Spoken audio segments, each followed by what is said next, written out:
A door appears right in front of him out of nowhere with no warning and no explanation. Shen Ye stares at it for a second, and even knowing it could be a trap, he steps inside.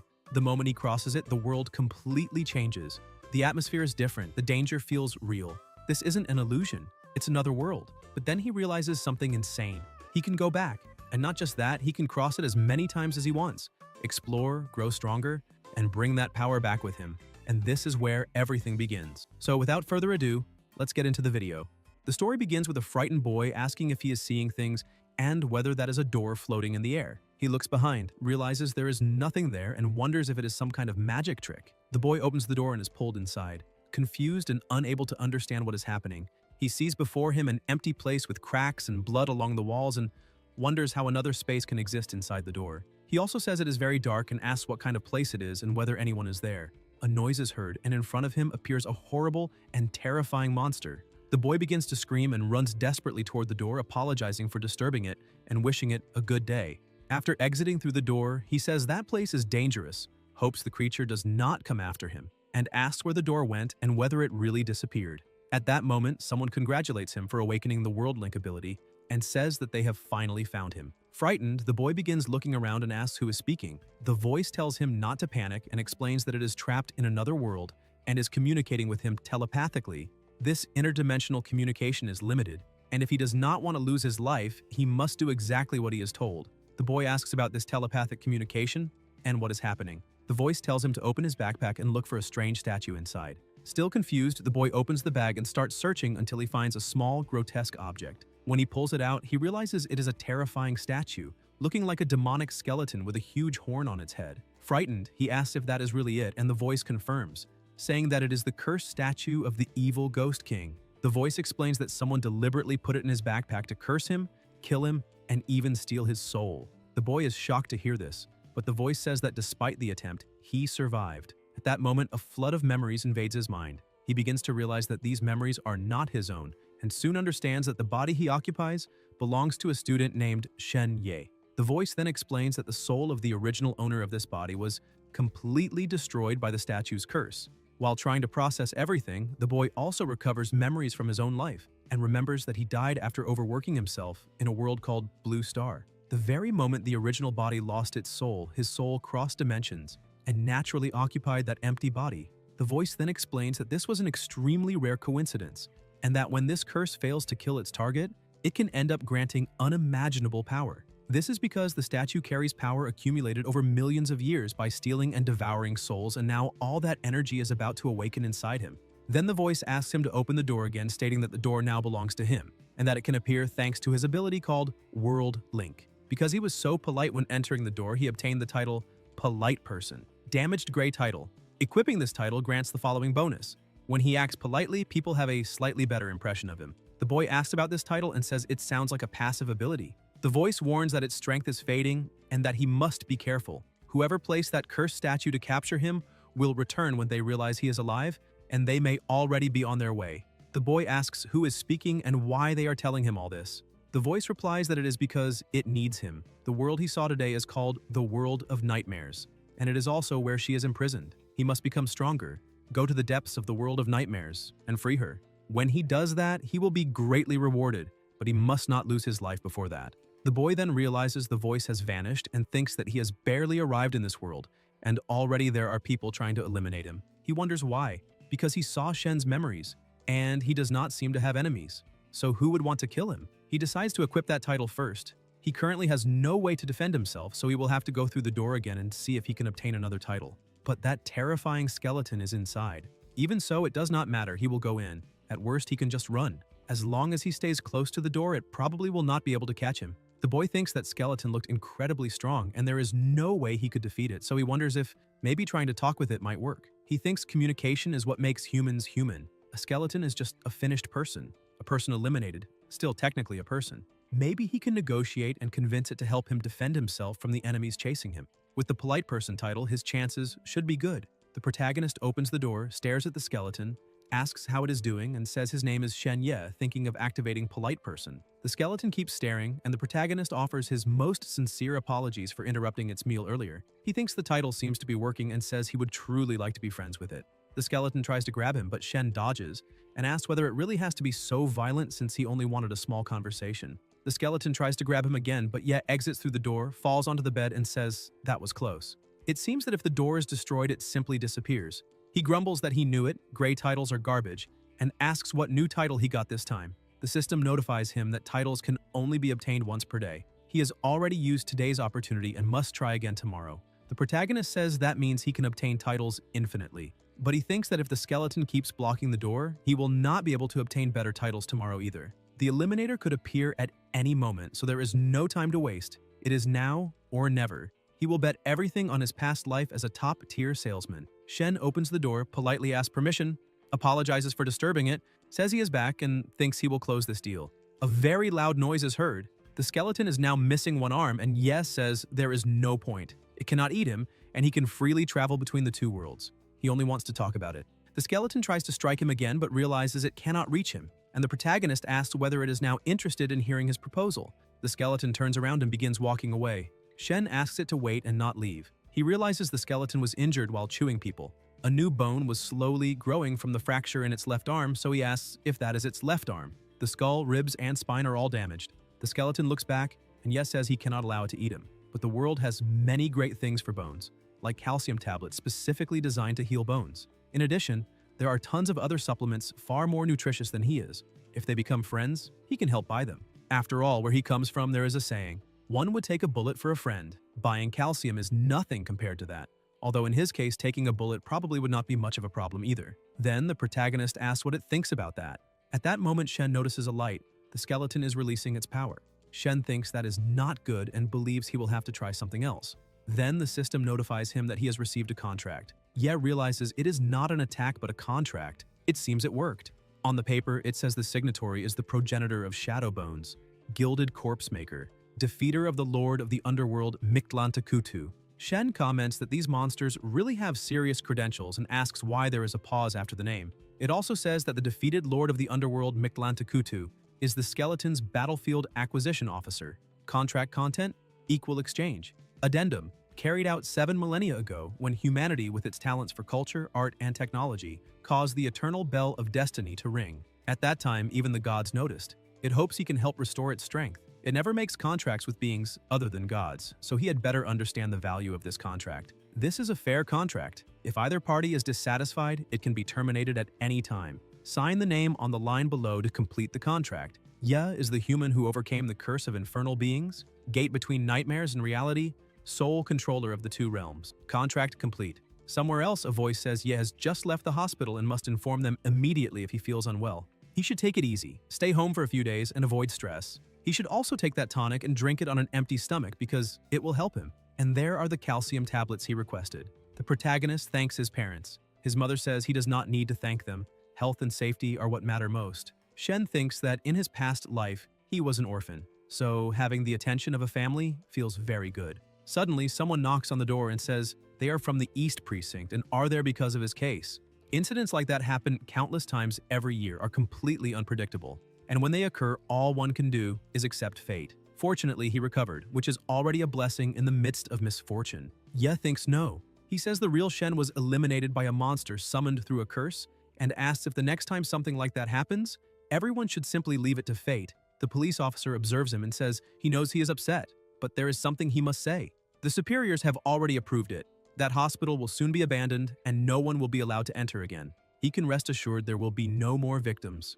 The protagonist notices that the 3 stars on the badge mean he is a sergeant. He is still very young. Shen thanks him for telling him and says he was just worried someone might be after him. The officer replies that he is only a high school student with a simple social circle, and they did not find anyone holding a grudge against him. That is all for now. They have other duties to fulfill and will not disturb him any longer. Shen thinks the curse of the Ghost King statue seems incredibly powerful. Not only can the police do nothing about it, but even the government finds it troublesome. It is obvious that even the police fear it and prefer to keep their distance. But as an ordinary high school student, he wonders why someone would use something so powerful against him. Later, in the same place, the sergeant approaches again. Ye says he thought he had already left and asks what brought him back. The sergeant hands him a card and says his contact information is on it.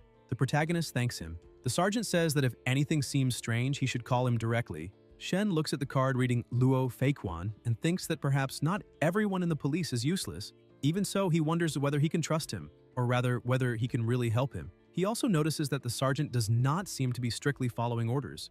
If the police and government cannot do anything, what could a simple sergeant do?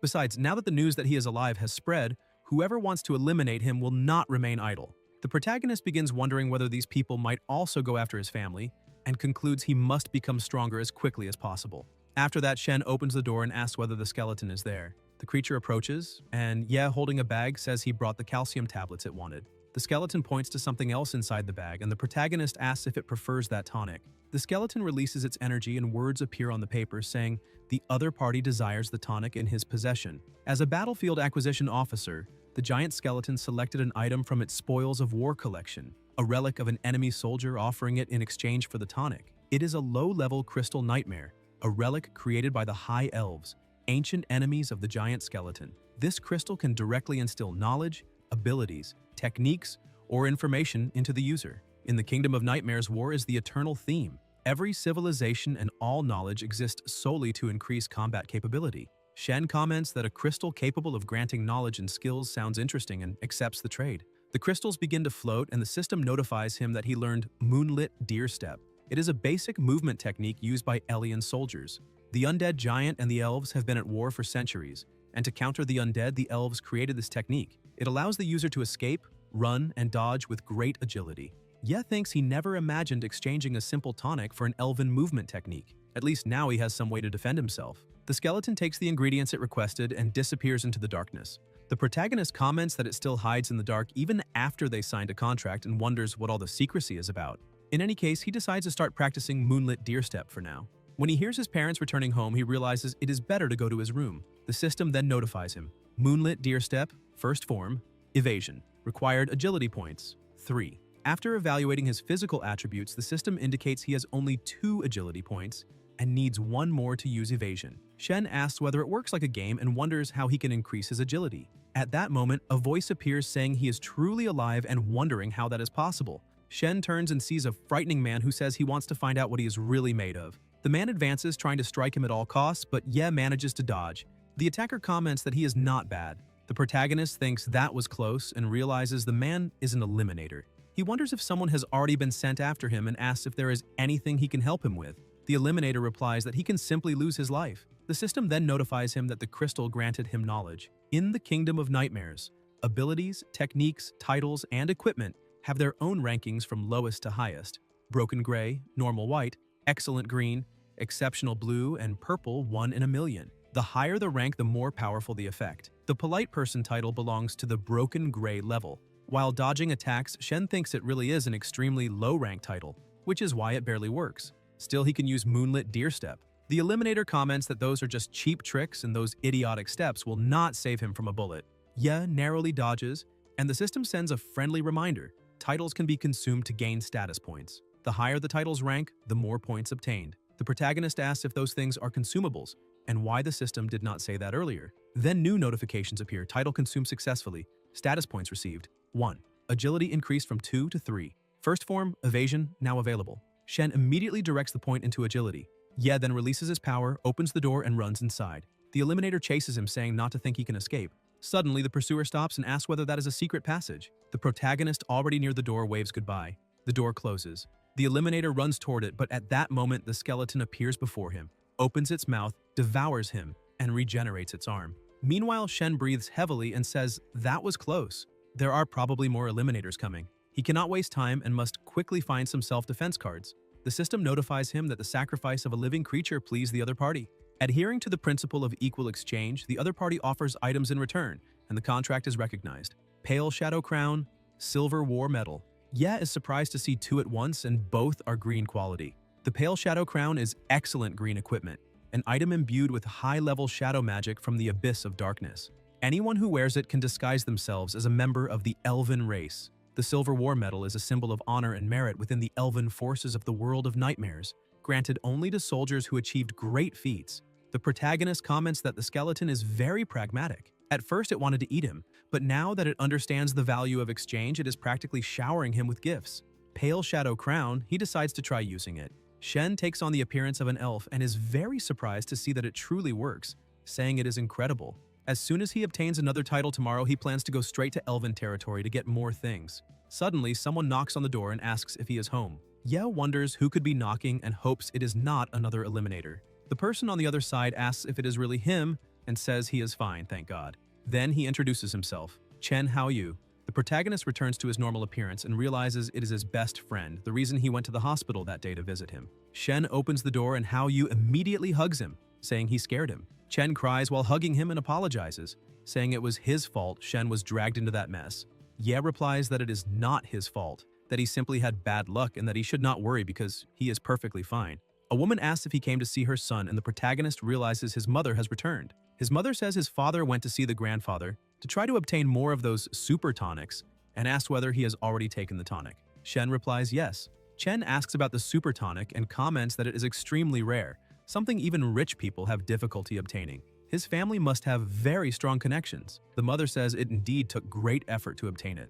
Haoyu comments that his parents truly care for him and that he needs to recover in time for the school exams. Ye then thinks about the high school exams and remembers that the original owner of this body was a high school student going through very important tests. Because of the curse, he missed the first exam while he was in the hospital. Chen comments that with his perfect grades, he could have entered any top school and says it is all his fault.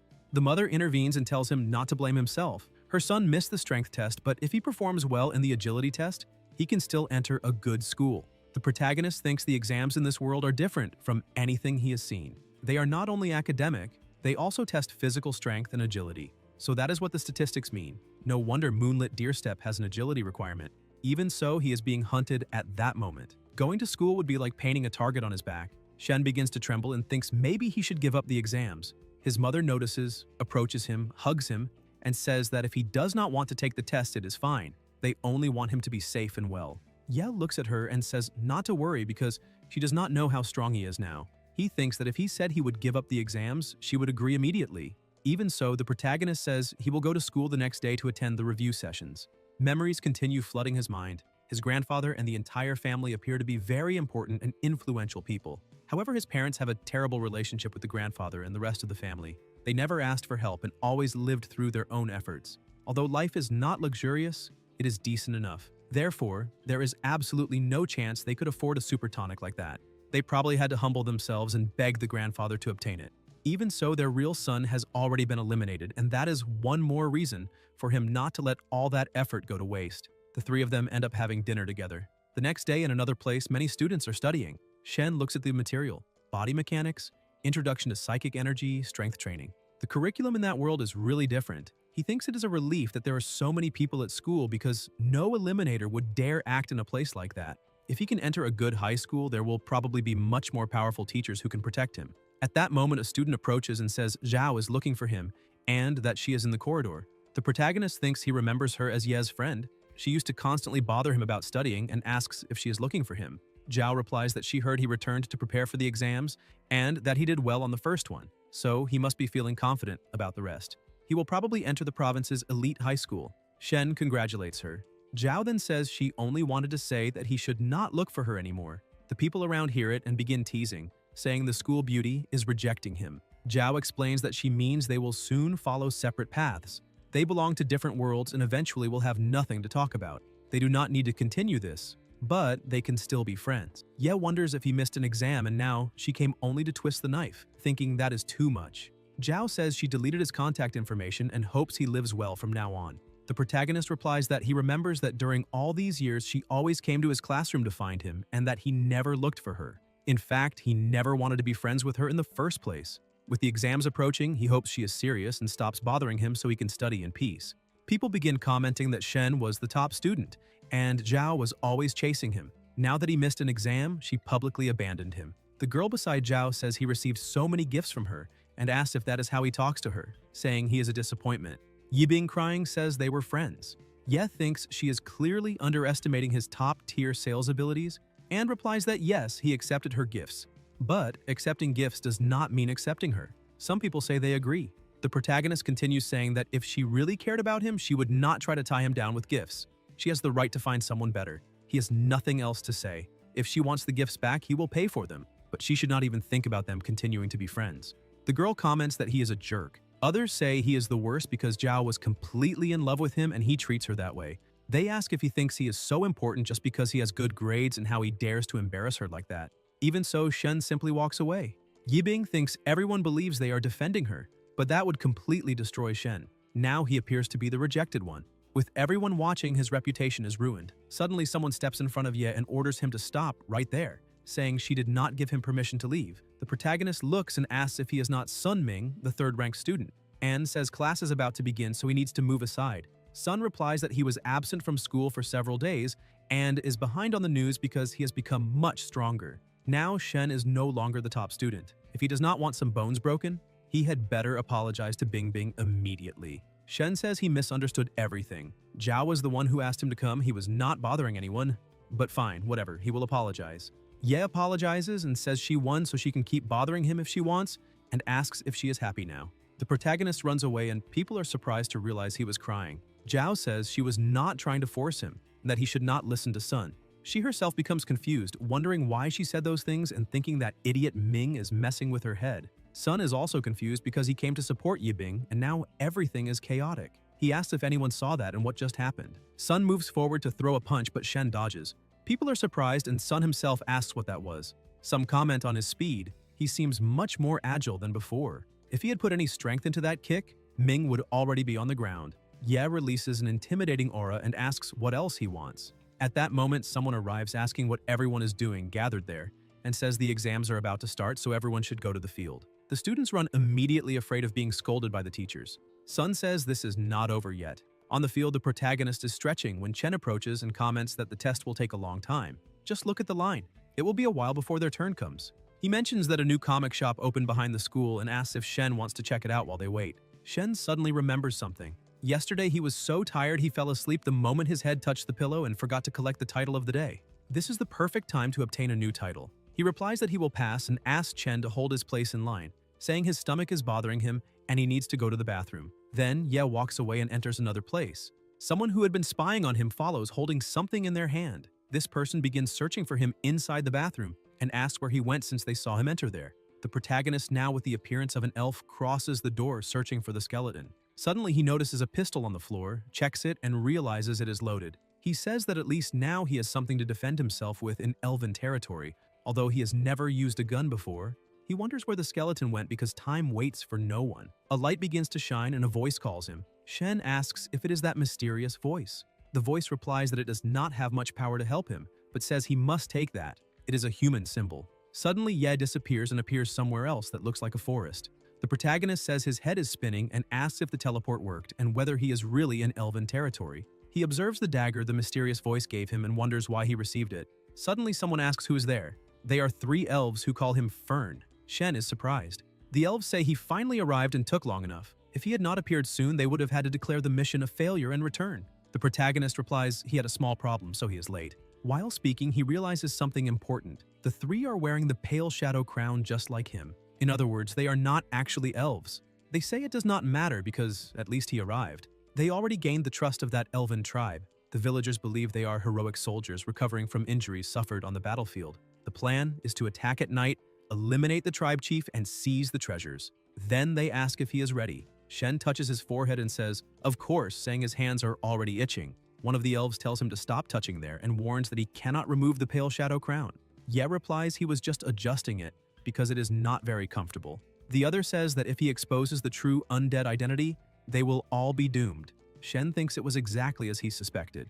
The same metal, the same crown, those 3 are also undead. He says not to worry because when he is working, nothing goes wrong. Inside, however, he thinks that skeleton must be the Fern they are talking about, and the whole problem has been dumped on him. The 3 say they need to return to the village and he must hurry because the delay already cost valuable time. Shen realizes they move so fast he can barely keep up even at maximum speed. These undead are extremely strong. After some time, they stop. One of them says he must enter the village. To pass through the gates, he needs the chief's permission. That part is safe. He only needs to show the badge. The 3 will handle the eliminator outside. He must deal with the chief. Shen asks if he is being assigned to eliminate the chief alone. They answer yes and ask if there is any problem or if he is backing out. Ye asks if they really think he would back out and replies, absolutely not.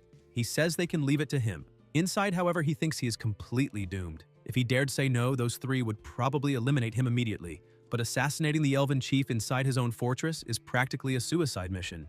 In any case, he is already doomed and now understands why that skeleton threw all the responsibility onto him. The village guard observes the silver war medal and says they can open the gates. He recognizes Shen as a brave soldier from the front lines and escorts him to the chief. As they walk, some elven women smile at him. The guard tells him to enter because the chief was already waiting and knew of his arrival. The partner tells him to go ahead and meet the chief while they rest there and wait for him. Shen thinks they are actually just making sure he does not run away. Now he is caught in the middle of a conflict between undead and elves.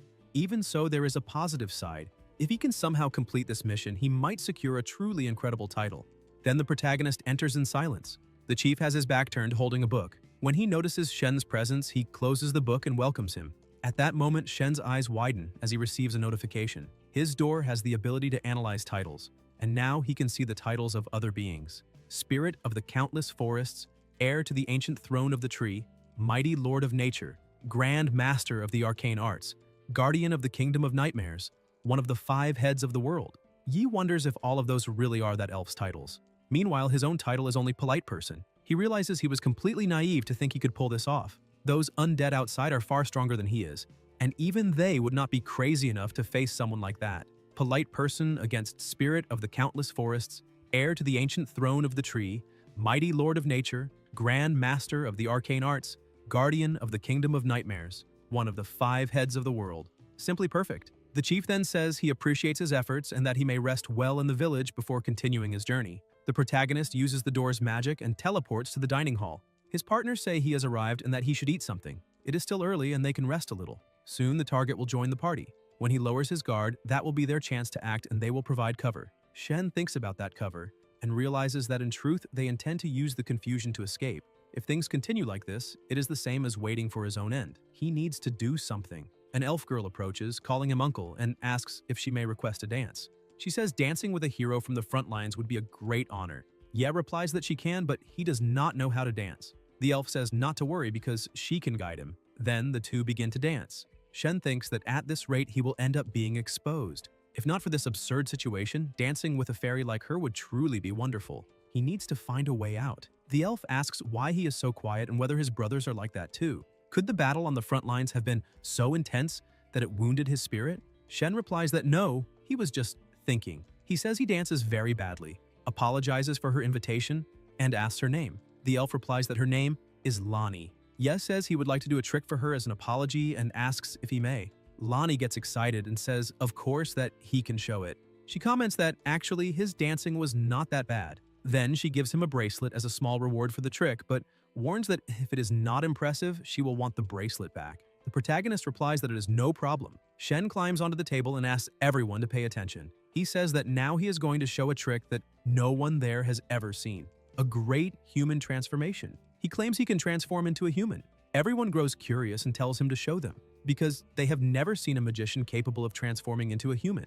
The 3 brothers watch and wonder what he is doing, whether he really knows that kind of transformation magic. They never imagined he would have enough intelligence to invent something like that and blend in among the elves. Ya asks everyone to look carefully. Then he removes the crown and turns back into a human again, saying that trick is for the beautiful Miss Lonnie. People are impressed. When they see his ears and eyebrows, they realize he really is a young human. Lonnie thanks him and says he can transform back now. Shen then says the secret is simple. He can transform into a human because his 3 brothers also know how to do that magic. All they have to do is remove the crowns they are wearing, and they will transform into undead. Everyone goes into shock when they hear the word undead. The entire hall goes on alert and people begin asking what is happening. Ye says that when his brothers transform, he will also return to his previous form. At that moment, someone asks when that door appeared. The protagonist enters the door and disappears. People are shocked and wonder what kind of magic that was. They quickly decide to capture the 3 undead first and are careful because they do not know what other tricks they may have. The 3 are tied up. A voice then says that he wanted to play with them a little longer, but what a shame. It is the chief. He says the undead tried to infiltrate his organization, but they failed to realize that the human race had already infiltrated their group and was even controlling the missions. A complete irony. The 3 brothers say there must be some misunderstanding and claim they have an emblem. However, when the crowns are removed, they immediately transform into undead monsters. The chief says that crown carries high-level shadow magic from the dark abyss and that it is constant, something that truly exceeded his expectations. The entire village had been infiltrated by evil spies, and with that, they can now find their weakness and fight them. Even so, he says that this time, he has one doubt. Lonnie keeps looking at the place where the door appeared and thinks that he will return. Inside the door, the protagonist comments that he did not expect the door to change in order to adapt to the surrounding environment. That was far too risky, and he needs to remember that lesson. Shen looks at the skeleton and calls him an idiot, saying that while he was risking his life in elven territory, the skeleton was there having a banquet.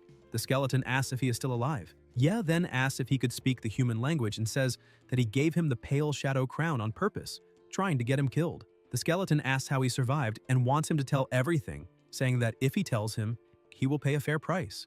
The protagonist, irritated, asks if he really thinks he is going to tell him. He says this is no longer about the reward because he nearly turned him into history and now he holds a grudge. A paper appears saying that the other party is being sincere and, according to the principle of equal exchange, has prepared for him a powerful, indestructible spell. Shen asked whether he thinks he can buy him with that and whether he is insulting his character. The skeleton replies that he gave him the pale shadow crown because he is human. Elves and humans are allies, so he had a chance of survival. If it had been the skeleton himself in that situation, he would certainly already be finished. As an apology, the other party exceeded the principle of equal exchange and decided to gift him a primordial nightmare crystal. The primordial nightmare crystal contains 3 high-level undead evolutionary talents. He can choose one of them to merge with his own soul and gain that ability. The skeleton explains that talent is a special personal ability that can be used without spending energy. That primordial nightmare crystal is the foundation of the undead race and extremely precious. The only reason he is still alive is because the others want that crystal. They covet the talents contained within it, the legacy it carries. That is why they did not eliminate him earlier. Now he is giving that opportunity to Shen. They would never imagine that he would leave something like that in the hands of a human. Shen replies that he is a man of principle. Since he is being so sincere, he will forgive him this time, but he must remember that there will not be a next time. Suddenly, the pressure rises and attacks are launched. The skeleton tells him to choose because he can take one of those primordial talents and make it his own. A paper appears with the options. Shadow whispers, Evolvable Novice. Using a corpse as a conduit, the finished must answer the call, crawling up from hell to tell what they know. Only then will souls find peace. Finalization is the deepest education. Secret body of the arcanes. Any force that could eliminate him will turn his body into arcane remains, making him temporarily immune to all mortal fates for 5 seconds. It can be used again after 1 day. Those who try to control his life and his finalization will not meet a good end. Resurrection of the finished. He must create a soul flame and place it into a fallen body. The soul flame will merge with the body and revive it. There are many kinds of resurrection spells, but this is one of the deepest and most primordial secret arts, capable of reviving the finished and representing the fundamental power of the undead race. The protagonist thinks that resurrection of the finished is useless to him right now. Secret body of the arcanes could allow him to escape finalization for a few seconds, which sounds invincible, but after those seconds, he could still lose his life. As for Shadow Whispers, it seems useless at first glance, but it is exactly what he needs now. Knowing information is the fastest way to discover who wants to eliminate him, so he chooses Shadow Whispers. A very loud sound is emitted. After that, still in the same place, Shen realizes that he can feel the whispers of the undead. The skeleton asks if he really chose that. Ye asks what is wrong with it. The skeleton replies that nothing is wrong, only that this ability is not very good for combat. In his memory, those unwanted ancient monarchs always chose the third option. A few selected the second. No one had ever chosen this one. The skeleton then asks whether he can now tell him what really happened, because that is very important to him. He explains that the original target of the assassination was supposed to be an elven priestess. As for the man Shen just saw, he is the most powerful high priest of the elven race. The protagonist thinks it is no surprise that man had such impressive titles as Spirit of the Countless Forests, Heir to the Ancient Throne of the Tree, Mighty Lord of Nature, Grand Master of the Arcane Arts, Guardian of the Kingdom of Nightmares, and one of the 5 heads of the world. The skeleton explains that the 3 nightmare knights captured by the elves can no longer watch him or threaten him. This is the only chance he has. Then the skeleton runs off. Shen asks where he is going but soon gives up on knowing. He says to leave that aside because everyone has their own problems, and he needs to take care of himself first. The system then notifies him that opening that door granted him an appraisal title, one of our own, green title, Excellent. By using this appraisal title, he receives the following bonus. When he tells the target that they are from the same class, the target will treat him as one of their own for 10 seconds.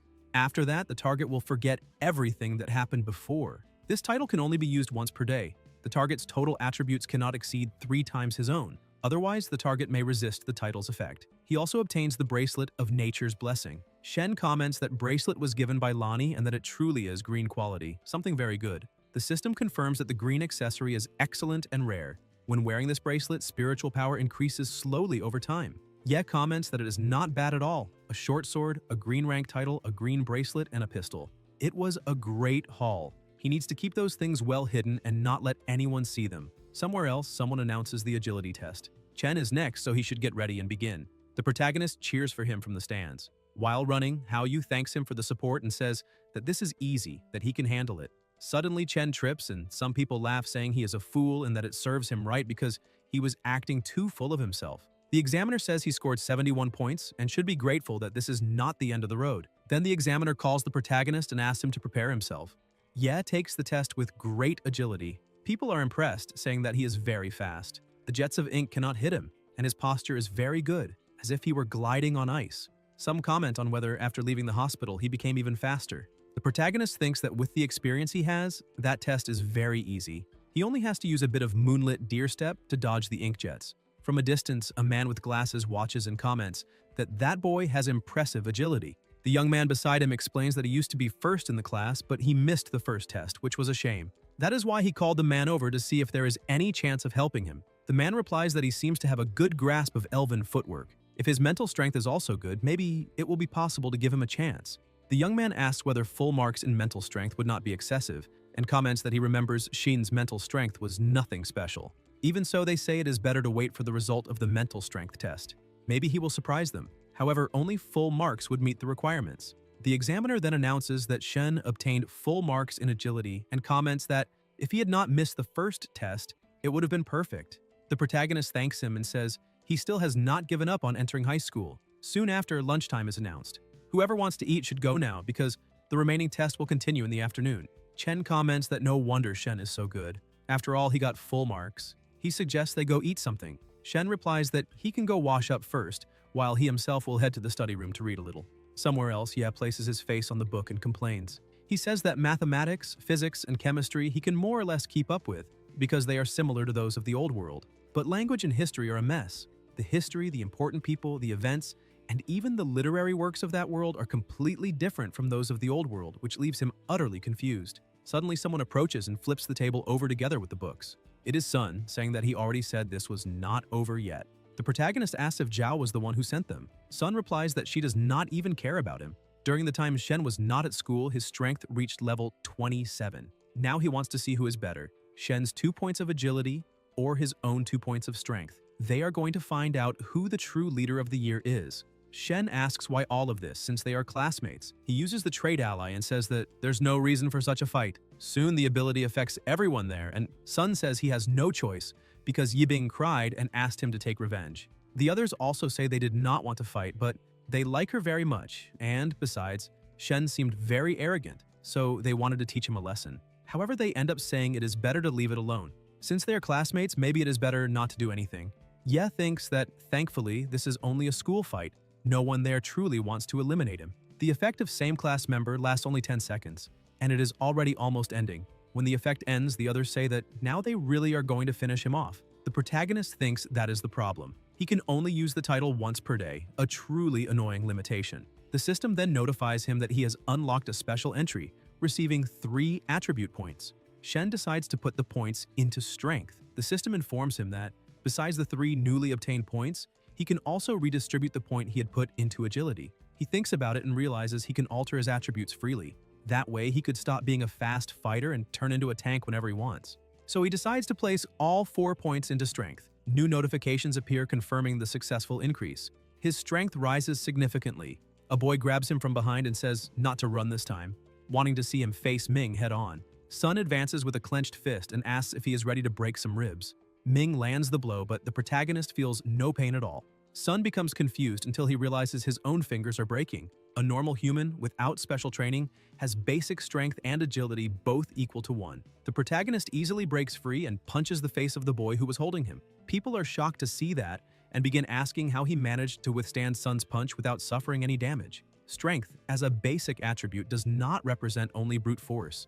It includes the resistance of bones and muscles. the resilience of internal organs, the elasticity of the meridians, the explosive release of inner energy, and the level of cellular renewal. All those factors come together and form what is called an individual's strength. Shen says he already failed one subject, and even so, they came to attack him right during the final exam. They gathered together out of jealousy without caring that they might destroy someone's life. Sun, lying on the ground, says that he deserves to lose his life. Ye lifts him up and says that if it had been another classmate in his situation, or even the former Shen, they probably would have beaten him and left him gravely injured.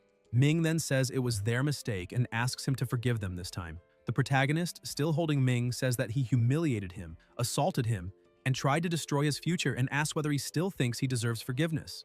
Shen then throws him against the wall, producing a loud crash. Sun begins to scream for help. At that moment, the teacher opens the door and asks what is going on in there. Several students are lying on the floor, gravely injured, while Shen is sitting on the ground. He says the teacher finally arrived and that they were bullying him. The teacher asks what he means and whether he really beat them all up like that and is still saying he was the victim of bullying. Zhao watches the scene and realizes her calculations were wrong. Those few students were not even opponents for Shen. If he is that strong, she thinks, then now it no longer matters. Her partner asks whether she is regretting it. Yibing thinks that she is regretting it. If she had called Shen to talk, encouraged him to keep trying, and arranged to stay in contact after high school, perhaps everything would have been different. Zhao lowers her head and realizes there is no turning back. He created a huge disturbance, injuring 8 students, and will probably have his qualification for the final exam cancelled. Her goal has been achieved. Shen will now be considered useless and her future is already secured. She only regrets not realizing earlier that he was that kind of bastard. Sun, lying on the stretcher, keeps staring at her. Yibing notices the look and thinks that this cannot be happening. That idiot kept looking at her the whole time. She wonders if he's trying to drag her into that mess and thinks that he must not look at her that way. Zhao hopes he says nothing and wishes he would simply keep his mouth shut. Ming calls out to Bing Bing. Yibing looks at him, begins to cry, and says Shen hurt him like that. She declares that she is going to call the police immediately. The protagonist thinks that with this move, she managed to take a beating and still free herself from the blame, leaving all the responsibility on him. The teacher comments that now that a student called the police, the situation has become even more complicated. He orders everyone to return to studying and disperse. Shen must follow him to the teacher's room. Somewhere else, the principal comments that the students are excellent, at least some of them. Qian replies that it is not that he does not want to help, but if they do not meet the minimum requirements of the group, what can he do? He says he still has other matters to handle and that he will take his leave for today. At that moment, someone comes running and says that Shen and Sun fought and that the police arrived. The principal asks whether it is really necessary to report that at such a moment. The staff member replies that he needs to see this and shows him the video of the fight between them. The principal says it is just high school students fighting and asks what is so important about it. However, while they watch the video, something catches their attention, even Qian's. When the police arrive, they also analyze the video and ask Shen whether he had already started recording from the beginning. The protagonist replies that yes, because he was afraid they might eliminate him, and thinks it was a good thing he started recording. The police officer explains that even with the video, he still needs to accompany them to give a statement. The final result will only be determined when the medical report on the injuries is ready. The teacher intervenes and says that this student already failed one subject because of an anomalous accident. If they take him now, he will end up missing another test. He asks what else needs to be investigated if there is already video proof. The officer asks him to calm down and says that he will only return to provide clarification, that it will not take long, and that if the injuries are not serious, everything will be resolved quickly. The teacher comments that in that case, they may end up ruining his future. Meanwhile, Shen thinks he cannot waste time. He needs to keep switching his attributes to force the body to adapt quickly to those changes. The principal approaches and says it was a good thing he recorded everything on his phone.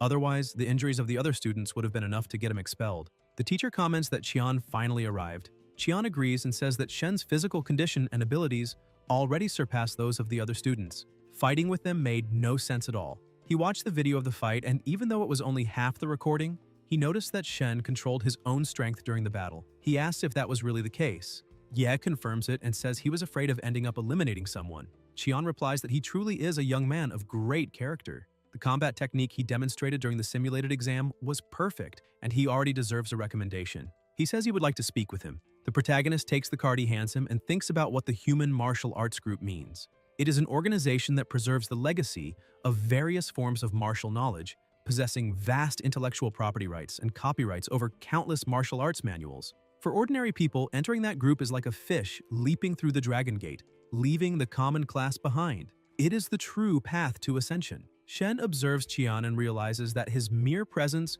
already gives the feeling that he has no weak point at all. No matter how he distributes his attributes, he would not even be able to touch him. Qian then asks the intelligence system to assess his strength, saying that it seems to be at least 4.5. He asks whether Shen can tell him what the exact value is. The intelligence system is the superior AI of that world, capable of accurately assessing a person's qualities.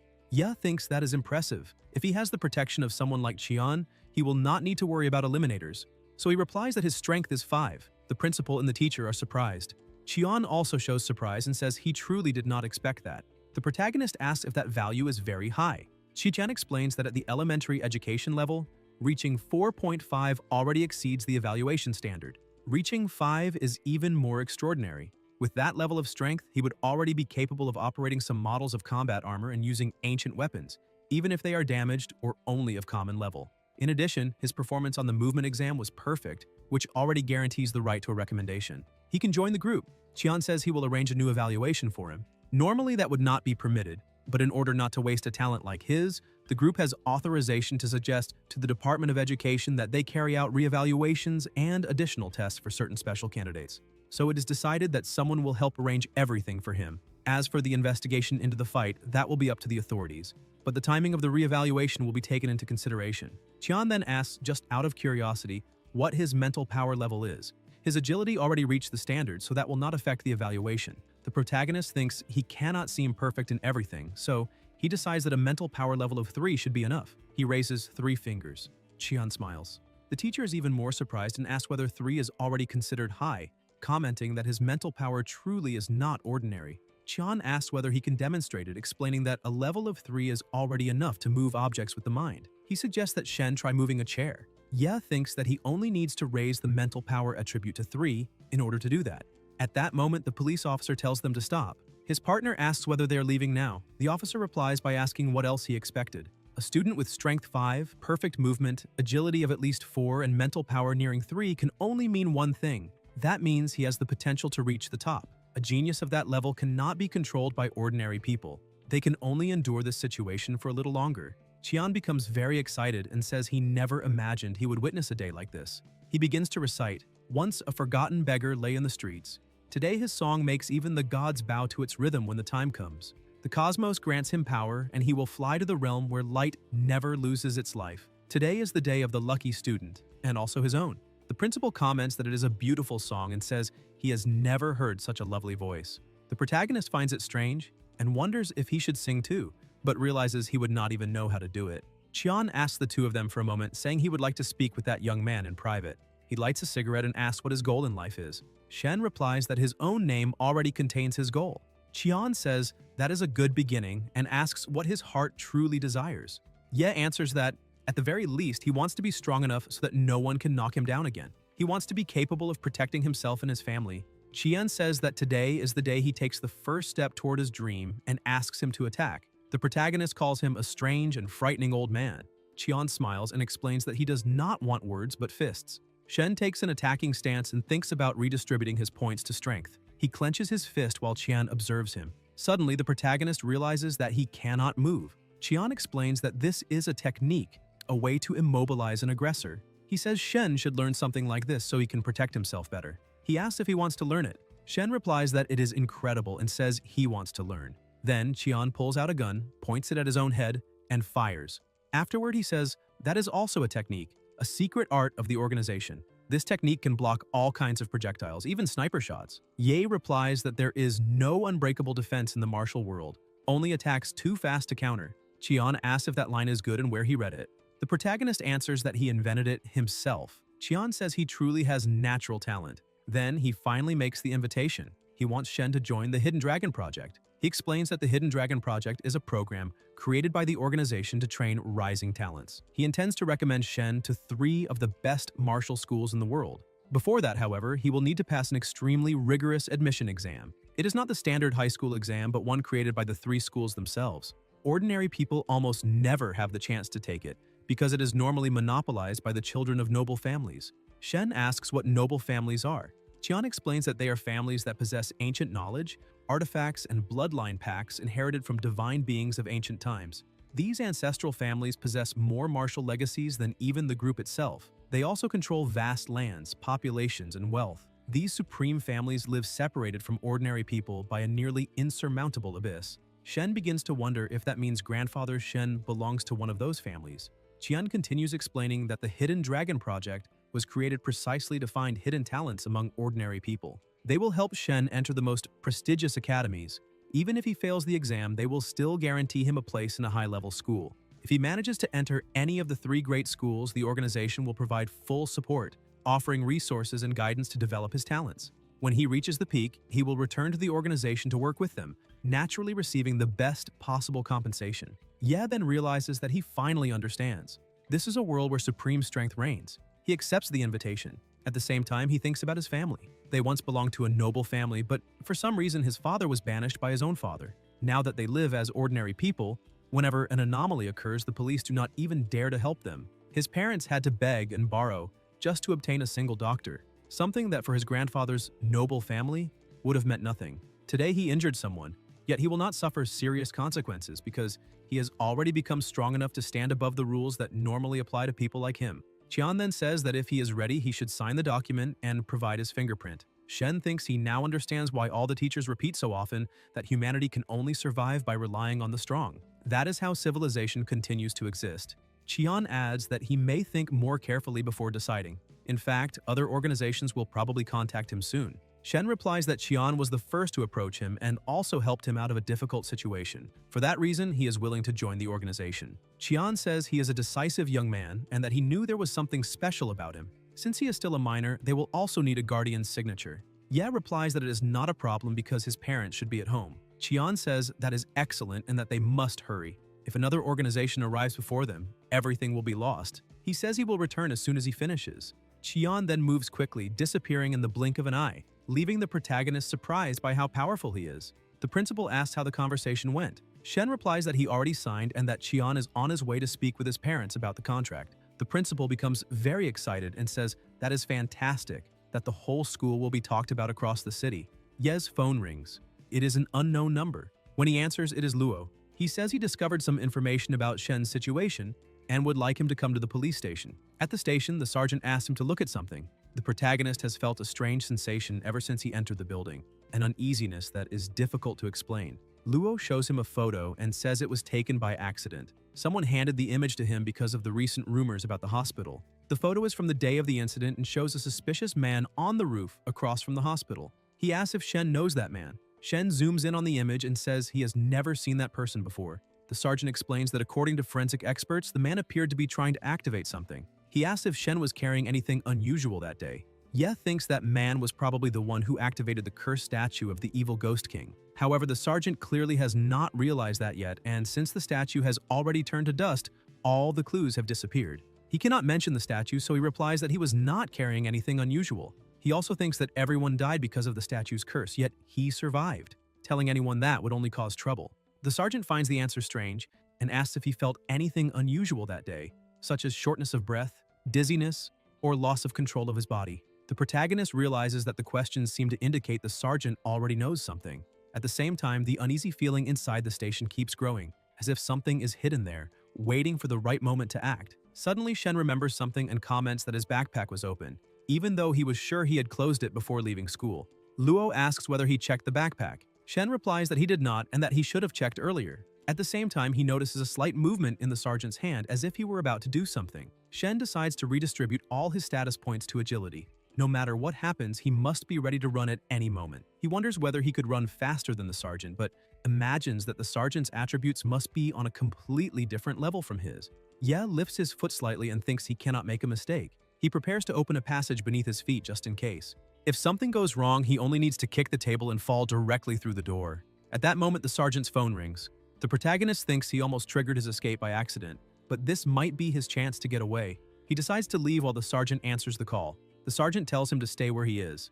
On the other end of the line, a voice says that his time has come. Energy begins to rise. Shen becomes confused and wonders what is happening, whether that is an eliminator. Soon he realizes that the target is not him, but the sergeant himself. He also wonders whether that is the technique Qian mentioned earlier. Luo asks if the enemy is right outside the station. The sergeant then moves quickly and shatters the window glass. The alarm sounds. Intruder detected. An invader has entered the police station. All non-combat personnel must seek shelter immediately. The protagonist looks outside and sees something strange, asking whether that is the ocean and how it is possible since they should be in the city. The man above is the one who made the call, but he's not the same man with glasses from the photo. The invader says that the sergeant eliminated many members of the church and that he came to settle the score. Luo replies that he is busy at the moment and that they can talk later. The invader says that his life is the only explanation needed. Shen goes back inside the station and realizes the two of them have disappeared. He fears the sergeant has been trapped in that strange ocean. The strange feeling returns once again. He begins to wonder what is happening to him and whether that office is haunted. He says that whoever is there should appear now. Energy begins to flow from his eyes. The system sends a notification. The necromantic ability Dark Whispers has been activated. The question compels any soul bound to a body in that place to return an answer. If they refuse, they will never find peace. Ye realizes something and says Dark Whispers works on souls bound to a body.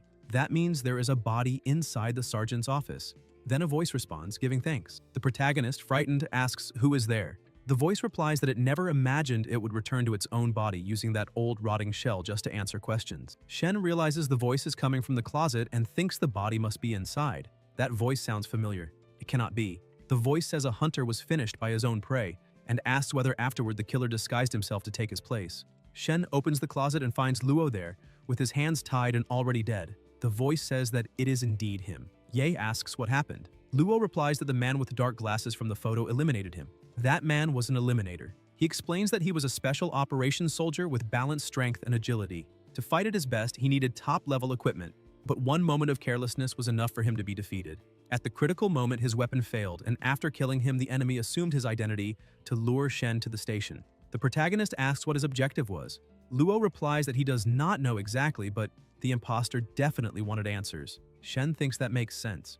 The curse of the evil Ghost King statue had never failed before, so the enemy must have become curious about how he survived. Fortunately, that lunatic attacked the police station, which probably disrupted the Eliminator's plans. Shen says the imposter was taken away by a man wearing colorful pajamas who seemed to use some kind of sorcery. Luo asks what kind of sorcery. Ye explains that the area outside the station turned into an ocean for a few moments and then returned to normal, but the imposter and the attacker did not return with it. The sergeant says the prey tried to disguise itself as the hunter, but it did not know that the hunter also had bigger problems waiting. That was not sorcery, it was an anomaly. When another world connects with ours, enveloping, infecting, or consuming an area, or even taking people away, it is called an anomaly. There are even worse cases known as calamities. Shen asks what a calamity is. Luo explains that it is when powerful monsters from other worlds suddenly appear and cause massive destruction. He asks if Shen has ever heard of the city of Jiang. Shen replies yes and says people said an earthquake destroyed the entire city. The sergeant says that was only the official version. In reality, it was a classic case of calamity. More than 13 million people lived there and not a single one survived. Yes says that is horrible.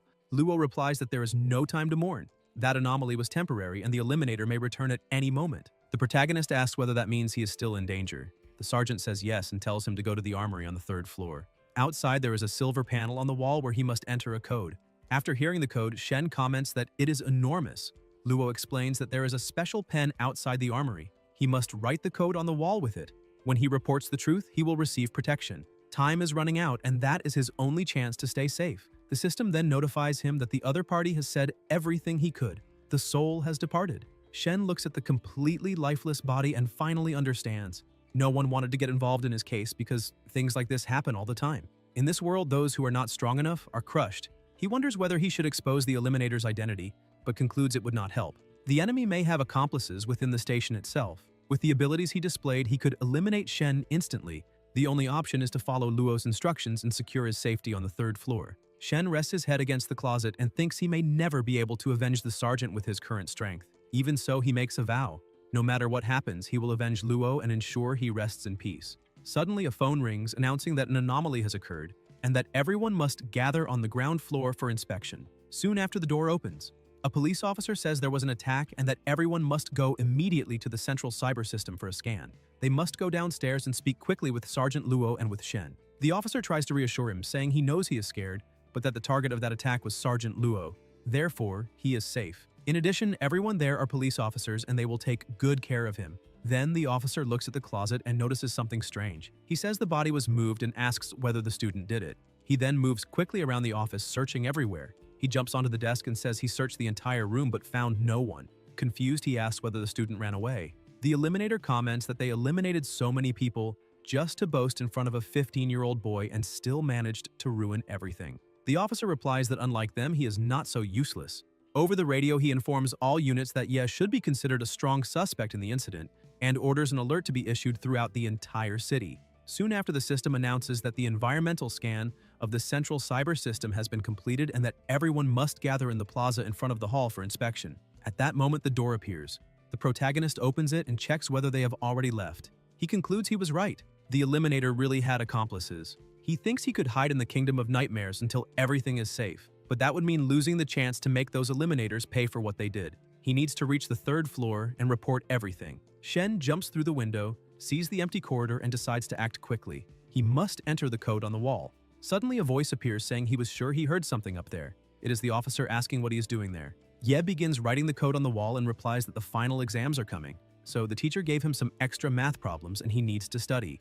While writing, he thinks the code is absurdly long. The officer realizes what he is doing and thinks that device is the emergency activation system that connects directly to the world government headquarters. He wonders how a student obtained that code. The officer tries to attack him and demands to know who gave it to him. He cannot allow him to continue. Shen protects himself using the door. The officer charges again and asks what kind of ability that is. The protagonist thinks it is fortunate that the door adapts to the environment. If it were just a normal door, he would already have been eliminated. The officer keeps advancing with the intention of killing him, but the door disappears. Seizing the opportunity, the officer rushes toward him. However, the door reappears instantly, and he crashes into it violently, injuring himself. Furious, the officer asks how that door can remain standing on the ground. Shen thinks he has finally finished entering the code. A voice then appears. Password verified. This is Kunlun, the highest level artificial intelligence of the world government. Emergency evaluation initiated. The area is being scanned. Luo's body has been located. The false identity of Captain Wang of the Major Crimes Unit has been confirmed. The nearest high-rank practitioner is being dispatched. District Manager Qian has been mobilized. Given the seriousness of the situation, immediate execution has been authorized. Shen is surprised to hear Qian's name. The voice continues announcing that in 30 seconds, the imposter posing as Wang will be executed and begins the countdown.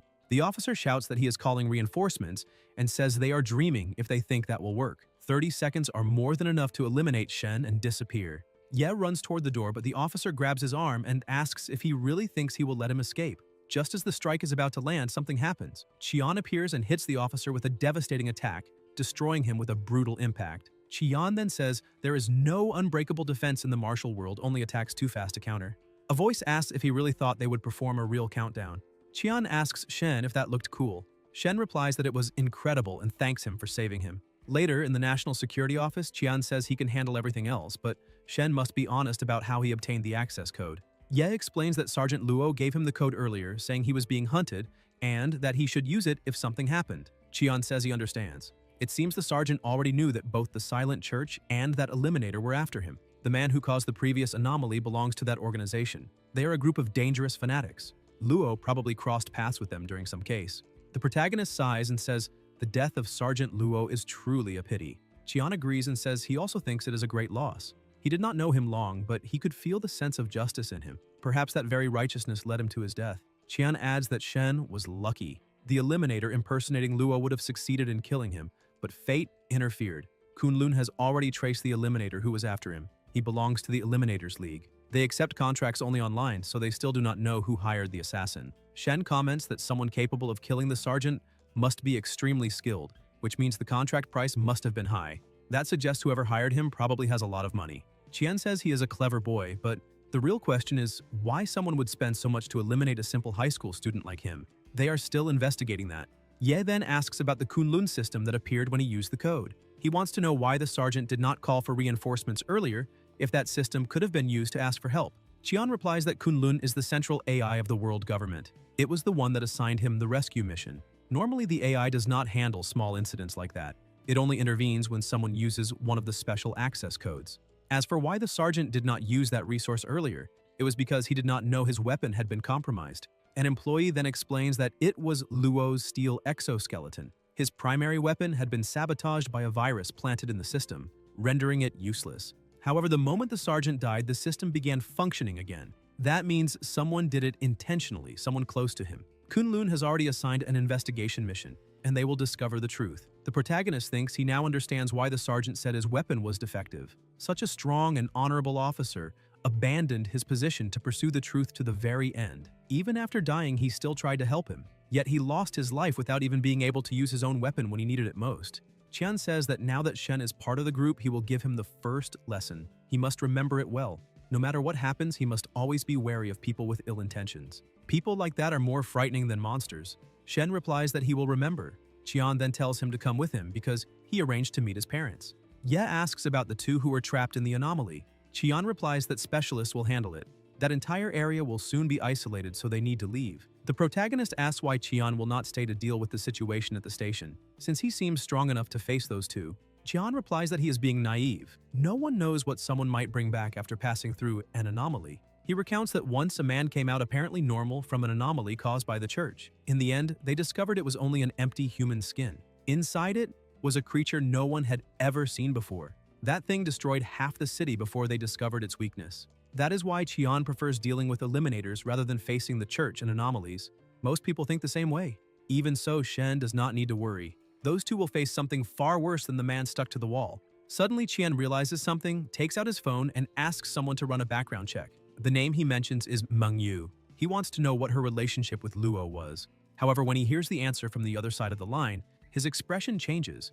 Ye wonders who Mengyu is and thinks she probably had some kind of connection with the sergeant. Somewhere else, Shen's parents say there is something important he needs to know. Before discussing the contract with Qian, he must make a decision. Qian agrees and says he will step outside to smoke while they talk. The mother then says they will no longer hide the truth. Shen comes from a prestigious family. His father originally belonged to a branch of the famous Sanjin clan. Shen thinks that confirms his suspicions. He remembers reading in a history book that the Sanjin clan was one of the few families that inherited divine powers and artifacts. The mother explains that his father was a true prodigy, but suffered a chi deviation while training an ancient technique and lost all his strength. Discouraged, he came to the city, and it was there that he met Shen's mother. Later, the grandfather tried to arrange a political marriage for his father, but he refused and chose to marry for love. That enraged the grandfather, who completely expelled him from the family. After that, they had Shen and began living a simple but happy life. Shen asks whether they are telling that story just to show off their romance.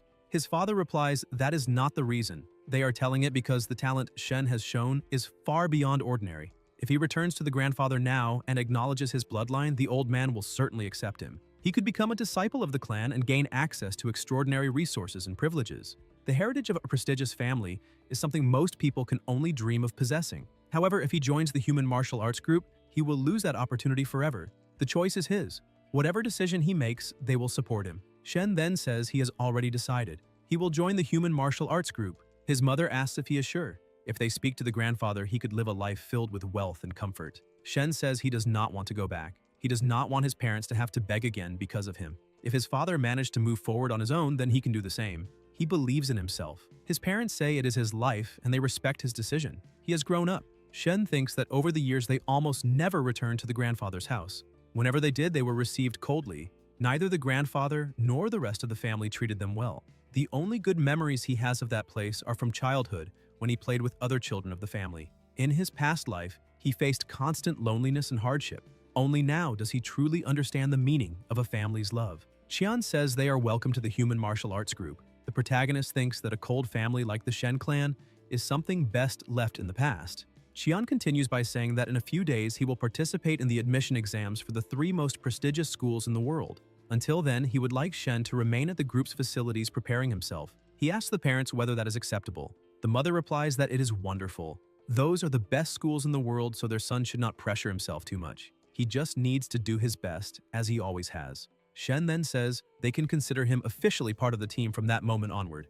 Meanwhile, in a corridor, Zhao sits scrolling through her phone. She writes a post saying that a cruel case of bullying ruined a classmate's future. The top student in the class, after failing an exam, supposedly became mentally unstable and took revenge on society by injuring his classmates. According to her, the police had to intervene and there will certainly be consequences. Zhao looks at the post and thinks it is perfect. Her video is spreading quickly and everyone is talking about what happened with Sun and the others. In her view, it was completely worth it to go to the hospital just to take a photo of her injured face. She thinks Ye will reap what he has sown, while she will continue being seen as the perfect goddess she has always been. In her mind, Shen should not blame her. This is simply his destiny. From now on, he will not be able to enter any school, learn martial techniques, gain access to weapons, armor, elixirs, or enhancement potions, and certainly not obtain any special inheritance. He will end up like Sun and the others, a complete failure. Meanwhile, she will become someone they will never be able to reach. Suddenly, a notification appears on her phone. The post has been flagged for spreading misinformation and removed. It demands that everyone stop spreading rumors at once.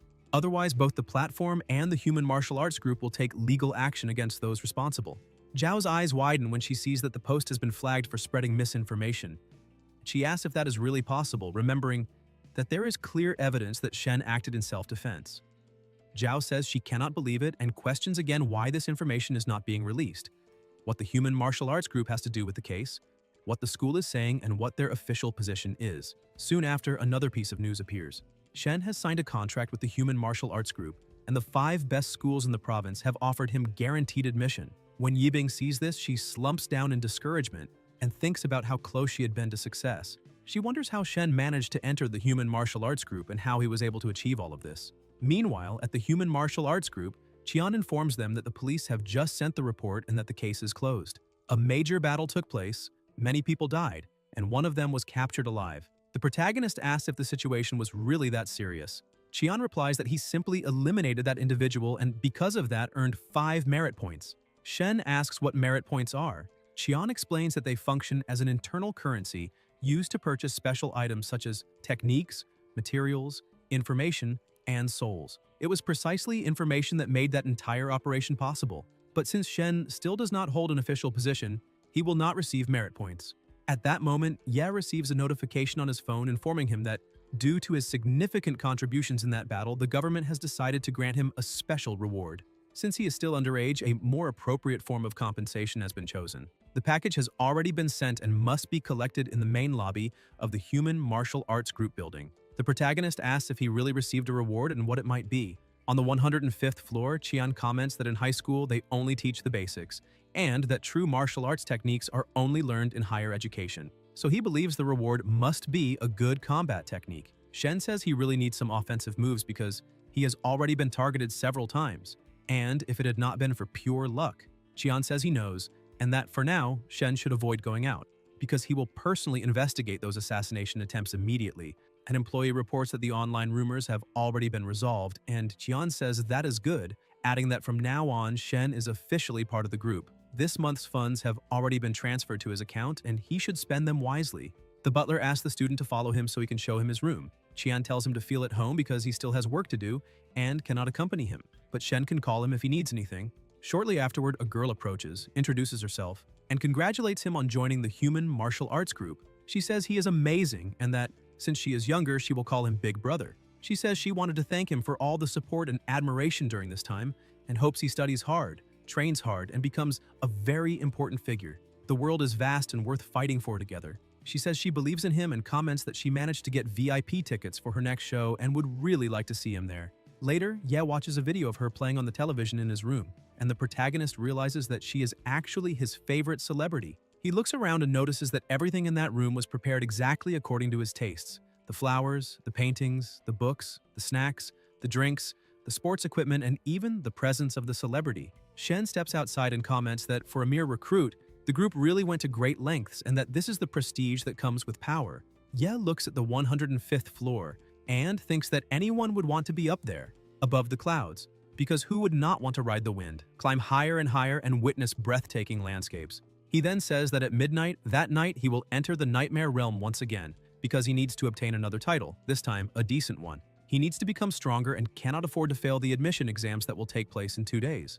When midnight arrives, the protagonist enters the nightmare realm and finds the skeleton completely shattered. He asks what the hell happened there and says he cannot just enter recklessly or he will ruin his chances in the title evaluation. The skeleton begs him to save him, saying he is losing his life. Shen asks what happened to him and admits he does not know how to heal him. The skeleton replies that it all started with that tonic from the party last week, asks if there is any left, and desperately begs for a little more. Yes says he has none. The skeleton then says that this is the end for him. The protagonist thinks that the guy is a good business partner and that he should at least try to save him. He tells the skeleton to hold on and wait a bit while he thinks of a solution. And so the skeleton waits and keeps waiting. 2 hours pass. Finally, Shen opens the door and says he is back, but immediately complains that the door is too small and that he cannot get through with that thing. The skeleton says he finally arrived and asks why it took so long. Shen replies that he did everything he could for him. He bought a giant aquarium and filled it to the brim with liquid calcium gluconate, calcium, magnesium, and zinc, spending every last coin he had. He says that if the skeleton can soak in it, he will be as good as new, and asks if he has any idea how to get it inside. The skeleton asks what he expects him to do. Suddenly, the pressure in the area rises, and Ye, confused, asks what is happening. The skeleton says they are invading humans and elves.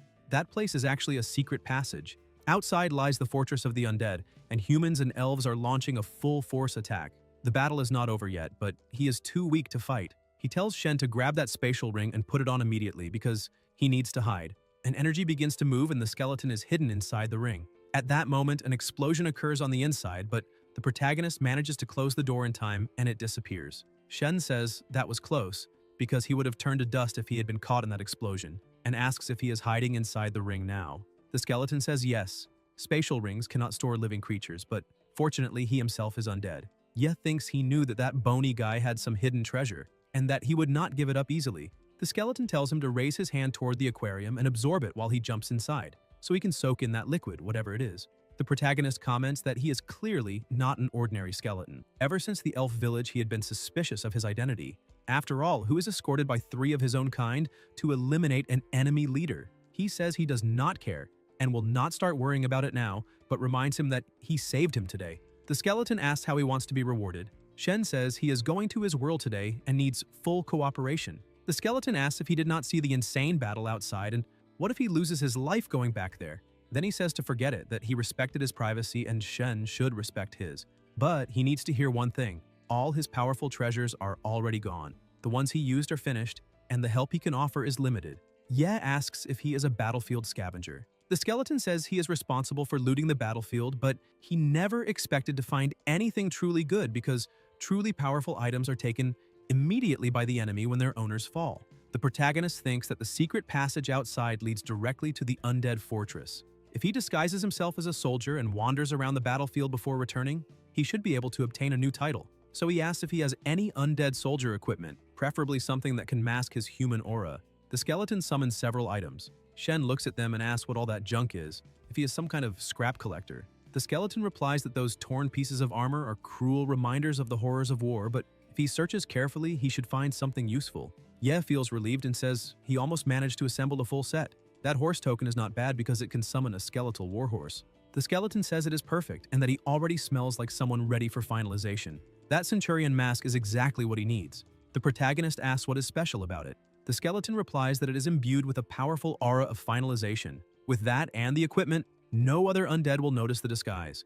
Now he looks like a true undead warrior. If he plays his cards right, he might even get a skeletal warhorse with that token. Riding a skeletal warhorse and passing as one of them, if the situation becomes dangerous, he just has to run. At the very least, he might earn a title like Phantom Knight or something similar. Shen says he is going.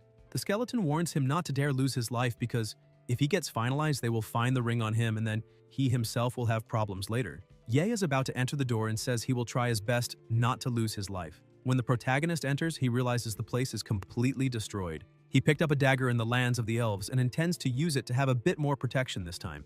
As Shen walks among the rocks, several weapons are pointed at him. The soldiers say there is a lost undead there, and that they should eliminate him. Ye wonders about the humans because that should be undead territory. Did they lose? He then shouts for them not to attack, saying he is on the same side, that he is human, and removes the mask to prove it. The soldier raises his sword and asks if he is a traitor fighting for the undead, saying he deserves to lose his life for that. Shen blocks the attack with the dagger. The soldier is surprised and asks if that dagger is Nightshade. The system notifies Human Scout Dagger, White Trace Level, Basic Sharpness. A dagger designed for eliminators, blessed by the silent sanctity of the human race. Only human scouts whose souls remain pure can wield it. Those who carry it are considered trustworthy by humanity and authorized to transmit information. The soldier says that only a human with a pure soul can wield Nightshade and concludes that he is definitely on the same side. He dismisses the soldiers and orders them to return to hunting the lost undead. The leader makes a gesture asking if he needs help. The protagonist smiles and thinks that on Earth that sign language means "I love you." He wonders if that is a declaration of love at first sight. Everyone in the nightmare realm seems very direct. He notices the leader staring at the mask and imagines that the gesture must have some hidden meaning, wondering if the mask symbolizes something. He thinks that that bonehead gave him a special item without explaining anything. Either way, he decides to roll with it. Ye says that as they can see, he is in a complicated situation, and that if they can help, he will not refuse. The leader says he understands and states that there is a golden combat kit for him. Ye thinks it really worked and asks for his name, saying he will repay the help one day. The leader replies that his name is Roman. The knights then shout to clear the way for the Baron. The Lord pulls the reins of his horse and says he has been there long enough, asking if he is delaying the battle on purpose. Roman says no and explains that he found a scout outside the ruins of the secret passage. The Lord asks about the secret passage and the scout and orders him to approach.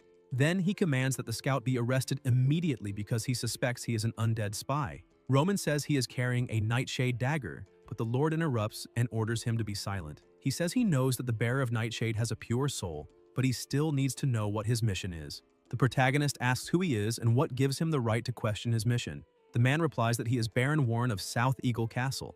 He says he is just a little scout and asks if he still dares to ask his name. He declares that he will strip him, whip him 20 times, and extract all his little secrets. Shen says he will remember that name. The Baron asks if a mere scout dares to threaten him and says he is asking to lose his life. When everyone rushes to attack him, Ye disappears. The knights ask where he went. The Baron says it is strange because he simply vanished. Roman comments that he heard rumors that some nameless eliminators joined this battle. They are masters at hiding in the shadows, and he was very bold to announce his own name like that. The Baron thinks about elite eliminators trained for assassination missions and imagines that in a chaotic battlefield like that, if he tried to eliminate him in the middle of the confusion, so he decides it is better to leave. The protagonist appears in his room and says that idiot Baron Warren tried to catch him like that, but he will not forget it. Good thing he placed a door on the ground beforehand. It was close. He asks if the skeleton did not see that guy making hand signals. The skeleton tells him not to blame him and asks how he would know all those complicated tricks of the human army. Besides, he returned safe and sound. New notifications appear. The system informs that this time he obtained the title One of Himself. Green quality, excellent. Evaluation. As an ordinary human, the highest level title he could normally achieve would be white. However, in a situation where he was completely outmatched, he used the environment and the actions of others to overcome adversity and escape unharmed. This adaptability is the main reason for granting him this exceptional title. The system also informs that this is the second time he has received this exceptional title. Special event activated. If the next special honorary title Common Human is 3 consecutive exceptional titles, One of Himself, that title will resonate with powerful forces and grant a hidden ability. To obtain this hidden ability, he must proceed carefully. Shen asks if 3 identical titles can activate a hidden ability, and concludes that if the next title is also One of Himself, the power will be activated. However, if it is any other title, he will lose that opportunity. He wonders how he will manage to obtain another green quality One of Himself title, and concludes from the description that he needs to be in a desperate situation, facing overwhelming odds, and use intelligence and the environment to escape. Thinking about the 2 times he obtained One of Himself, both in the elf village and on the undead battlefield, he was deep inside enemy territory in a life-or-death crisis. Even so, in the end, he managed to dissolve their hostility and even gain their willingness to help him, so that is the key. But the standard is too high, like walking on a tightrope, and he only has 1 attempt. There is no way he will throw himself into that recklessly. If it is too risky, he will give up on that hidden ability. His own life is definitely far more important. At that moment, a sound plays.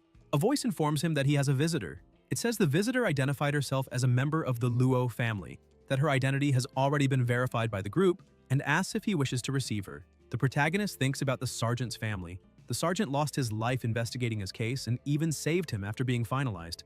There is no way he can refuse someone from his family. So he replies that he wants to see her, and the voice informs him that the meeting has been scheduled in the room on the 5th floor. On the 5th floor, a girl is already waiting. Shen asks if she's looking for him. Ye's eyes widen the instant he recognizes who she is. She is a great swordswoman. The girl introduces herself as Mengyu, younger sister of Luo Faichuan, and says she came to ask a few questions.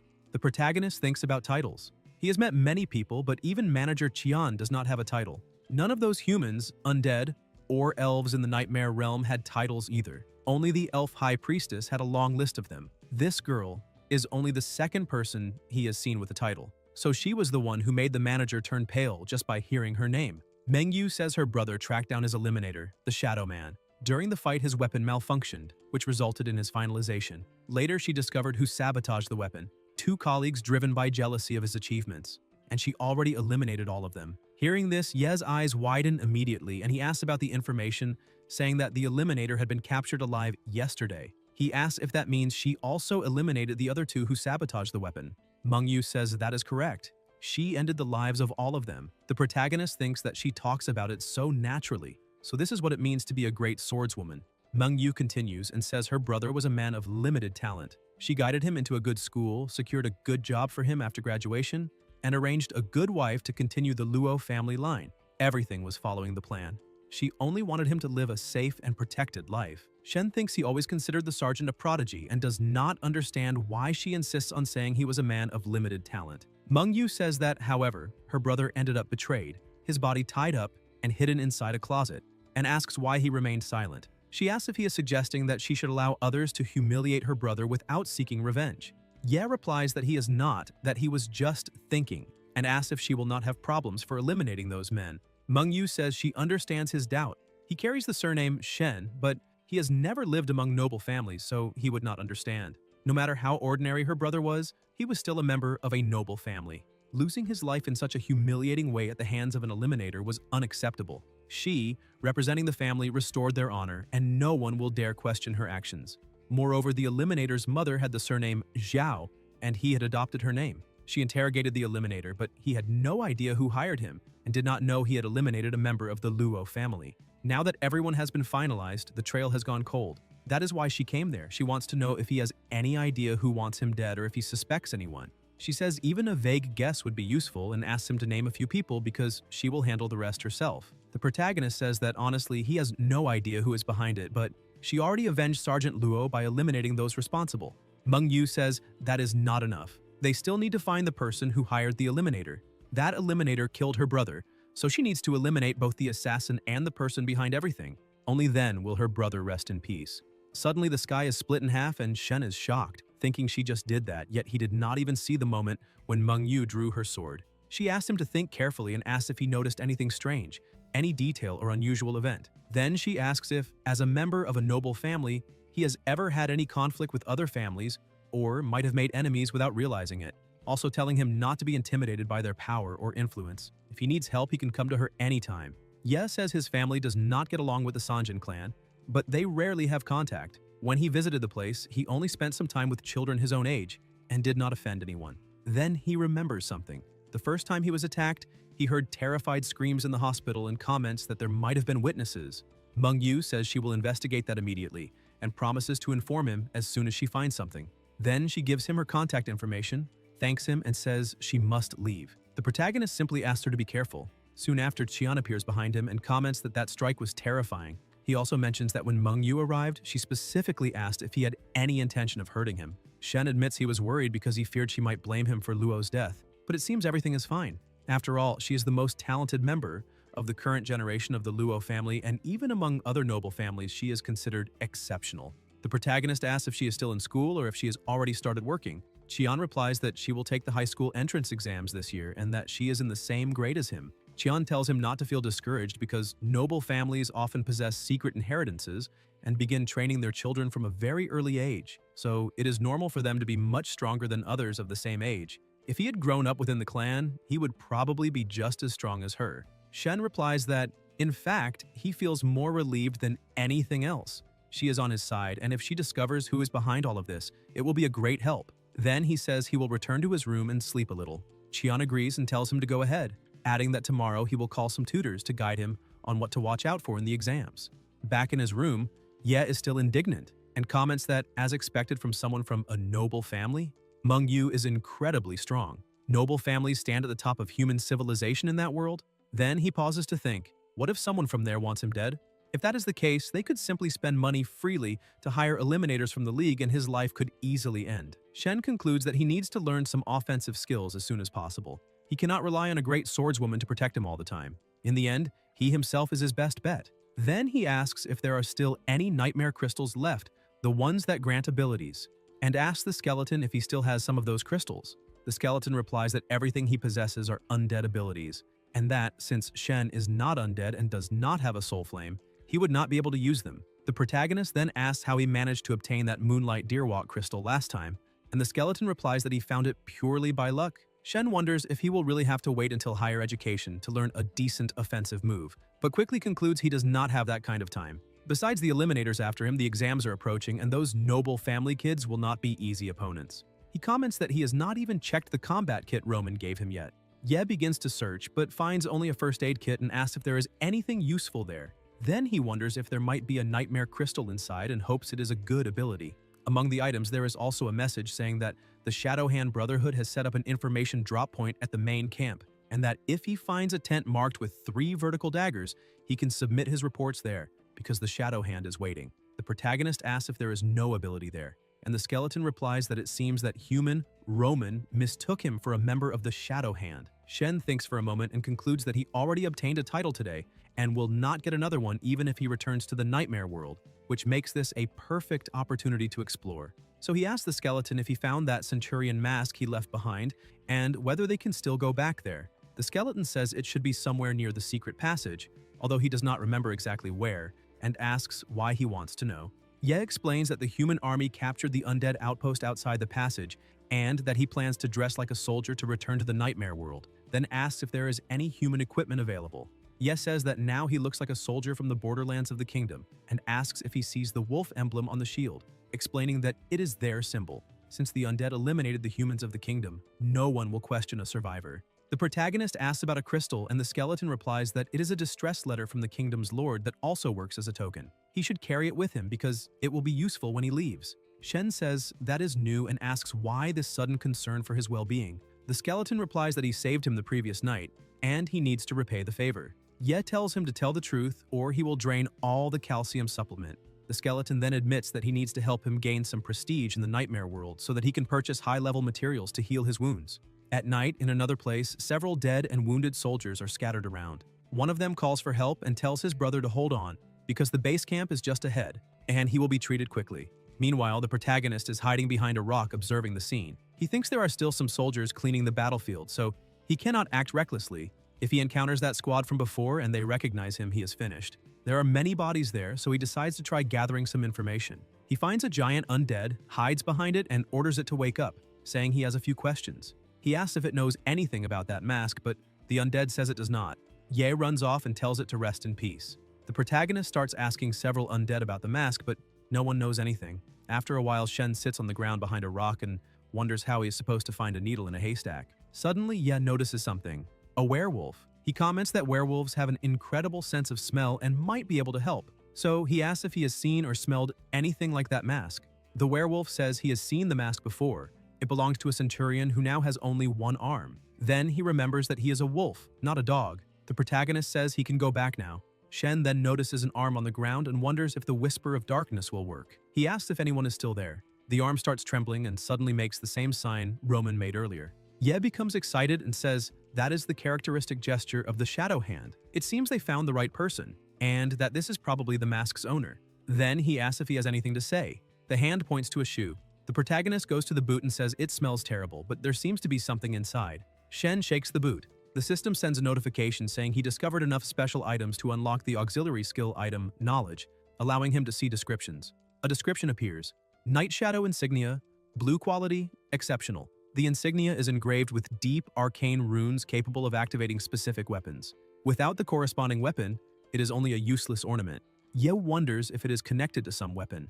At that moment, the dagger in his hand begins to emit an impressive aura. New notifications appear. The item evolved. Nightshade evolved into Nightfall. Nightfall is an exclusive human eliminator dagger imbued with the blessing of the shadows of the Shadow Hand Brotherhood, and only high-level eliminators can wield it. Blessing of Shadows. The dagger emits a unique power signature indicating the bearer's status and allowing them to accept missions from the Shadow Hand Brotherhood and receive rewards. The protagonist says he cannot believe it because his dagger evolved, and that is incredible. In the letter, there is a notice about an urgent investigation into undead activity. To all brothers and sisters, the Human Empire and the Elven Kingdom have issued a large-scale joint mission. Any information about unusual undead activity will be exchanged for a generous reward. Head to the battlefield. The survival of the races depends on unwavering dedication. Shen realizes that this is the Shadow Hand's mission. The crystal Roman gave him mentioned a tent marked with 3 vertical daggers. That must be the Shadow Hand's location. It makes sense. Roman is probably a member, and when he saw the mask, decided to lend a hand. Exchanging information about undead activities for a big reward seems easy. He stands up and starts asking about any unusual undead activity. One undead says he knows nothing. Ye continues asking several others, but they all say the same thing. Ordinary soldiers only receive orders to fight. The protagonist comments that this is painful. The skeleton then says that in fact he can provide some information. Shen replies that this is true. After all, he has an undead right there, ready to sell out his own comrades, but asks if he is not trying to trick him again. The skeleton replies that the undead are his people, so of course everyone keeps an eye on him. He thinks that this guy always ends up having a hard time in the middle of the undead. The skeleton then asks what kind of information he is looking for, whether it is something capable of turning everything upside down or just something more ordinary. The protagonist replies that he cannot aim that high because he is just a nobody. After all, if he hands over information that is too big, they will investigate, and that would put his life at risk. The skeleton says he has something good enough to earn a decent reward. The undead are using new components in their artillery, which increases the power of the soul flame cannons by 20% and the firing rate by 10%. Shen asks if that is not too valuable. The skeleton replies that not really, because as the war drags on, the human high command has probably already begun to suspect it. They just still need confirmation. Shen says the information is useful, but it will not attract too much attention. After walking a little farther, Ye hides behind a rock and realizes that this is where the main army is encamped. The Shadow Hand drop point must be somewhere around there, so he starts thinking about how he is going to get inside. The skeleton says those humans are looking for wounded soldiers, so he just has to pretend to be injured and they will carry him inside themselves. The protagonist asks how the healthcare system works on the human battlefield. The skeleton replies that human holy magic is the best there is, to the point that not even the elves can compare, as long as there is payment, of course. Shen asks if even on the battlefield money is needed, and takes the chance to ask how it works among the undead. The skeleton replies that yes, obviously, and that if someone pays enough, they can even regenerate lost limbs. In general, though, the wounded are simply tossed aside and left to rot. Shen asks if there is no treatment at all. The skeleton replies that there is, but it is a lot of work because it requires a special ritual in which a sacrificial altar is materialized. Then, a group of undead or living beings is captured, and then their life force is drained. This method instantly restores the body, but in exchange, it consumes the vitality of others. On top of that, only high-level undead who master that knowledge can do something like that. Ye comments that humans seem far more cost-effective, but it is a shame that he is out of money. The skeleton replies that actually he still has some. Hearing that, the protagonist says he has just had an idea. Shen reallocates all his points into strength, grabs a giant hammer, and says that if he loses his voice after this and can no longer scream, the skeleton will have to help him. The skeleton asks if he is serious. In the next instant, the hammer crashes down on top of Ye, and he lets out a thunderous scream. The skeleton asks why he is trying so hard for such a tiny role. The protagonist replies that if he cannot even convincingly pretend to be wrecked, then there is no way he can perform well, even in a tiny role. Shen starts shouting for help and asks if anyone is there. A soldier hears him and orders the others to head that way because they have found a wounded man. Sometime later, already inside the camp, a healer uses her healing power to treat Ye. When she finishes, she says the healing is complete and that all of his injuries have been fully restored. The Lord tells her she may leave and that someone will bring the payment soon. The protagonist asks where he is. The Lord replies that he is safe, inside the human camp. Shen asks who he is. The Lord replies that he is Prince Norton. When he sees the shield Ye is carrying with the fierce hound emblem, he asks if Ye came from Rhine. Ye replies that he finally found the one he was looking for and says that Rhine was invaded by the undead, so they need to send help, because this is a message from the Lord. A mage uses magic on the crystal, and the message is transmitted.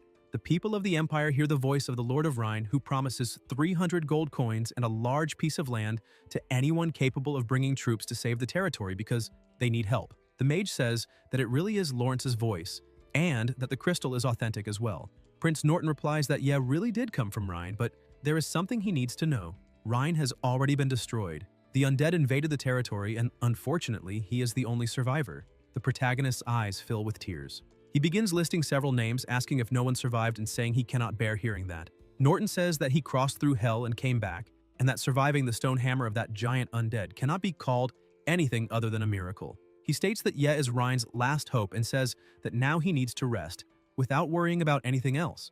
Tomorrow, they will arrange for him to be transported to the Empire's rear lines, where he can live safely. Shen, however, thinks that cannot happen. He needs to find the Shadow Hand tent and deliver the information he gathered so he can learn some techniques. He cannot let them take him away from there, so he gives thanks and asks for permission to remain on the battlefield. The prince asks why. Shen, with tears in his eyes, replies that he needs to avenge his people. He says he cannot allow the undead to get away after what they did, and that he wants to fight them until he drives them all out one by one. The people around him feel sorry for him. Norton comments that he has a lot of courage for someone so young. He says the Lord of Rhine certainly chose him for that important mission for a reason, and asks whether he possesses any extraordinary skill.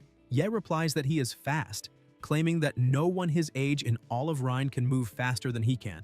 While speaking, he thinks about devouring the title One of himself and redistributing all his status points into agility. The system sends a notification informing him that the devouring has been completed successfully, that 1 green title has been consumed, and that 3 status points have been granted.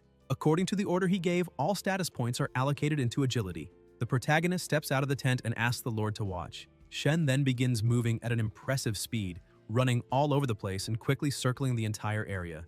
Then he stops and asks if he can now remain on the front lines. The people comment that that child is incredible. Some say they can let him stay, that he can fight beside them and avenge the fallen comrades. Others say he can go with them, promising they will look after him. Norton observes that his speed is truly impressive. At that moment, an elf asks where he got that bracelet.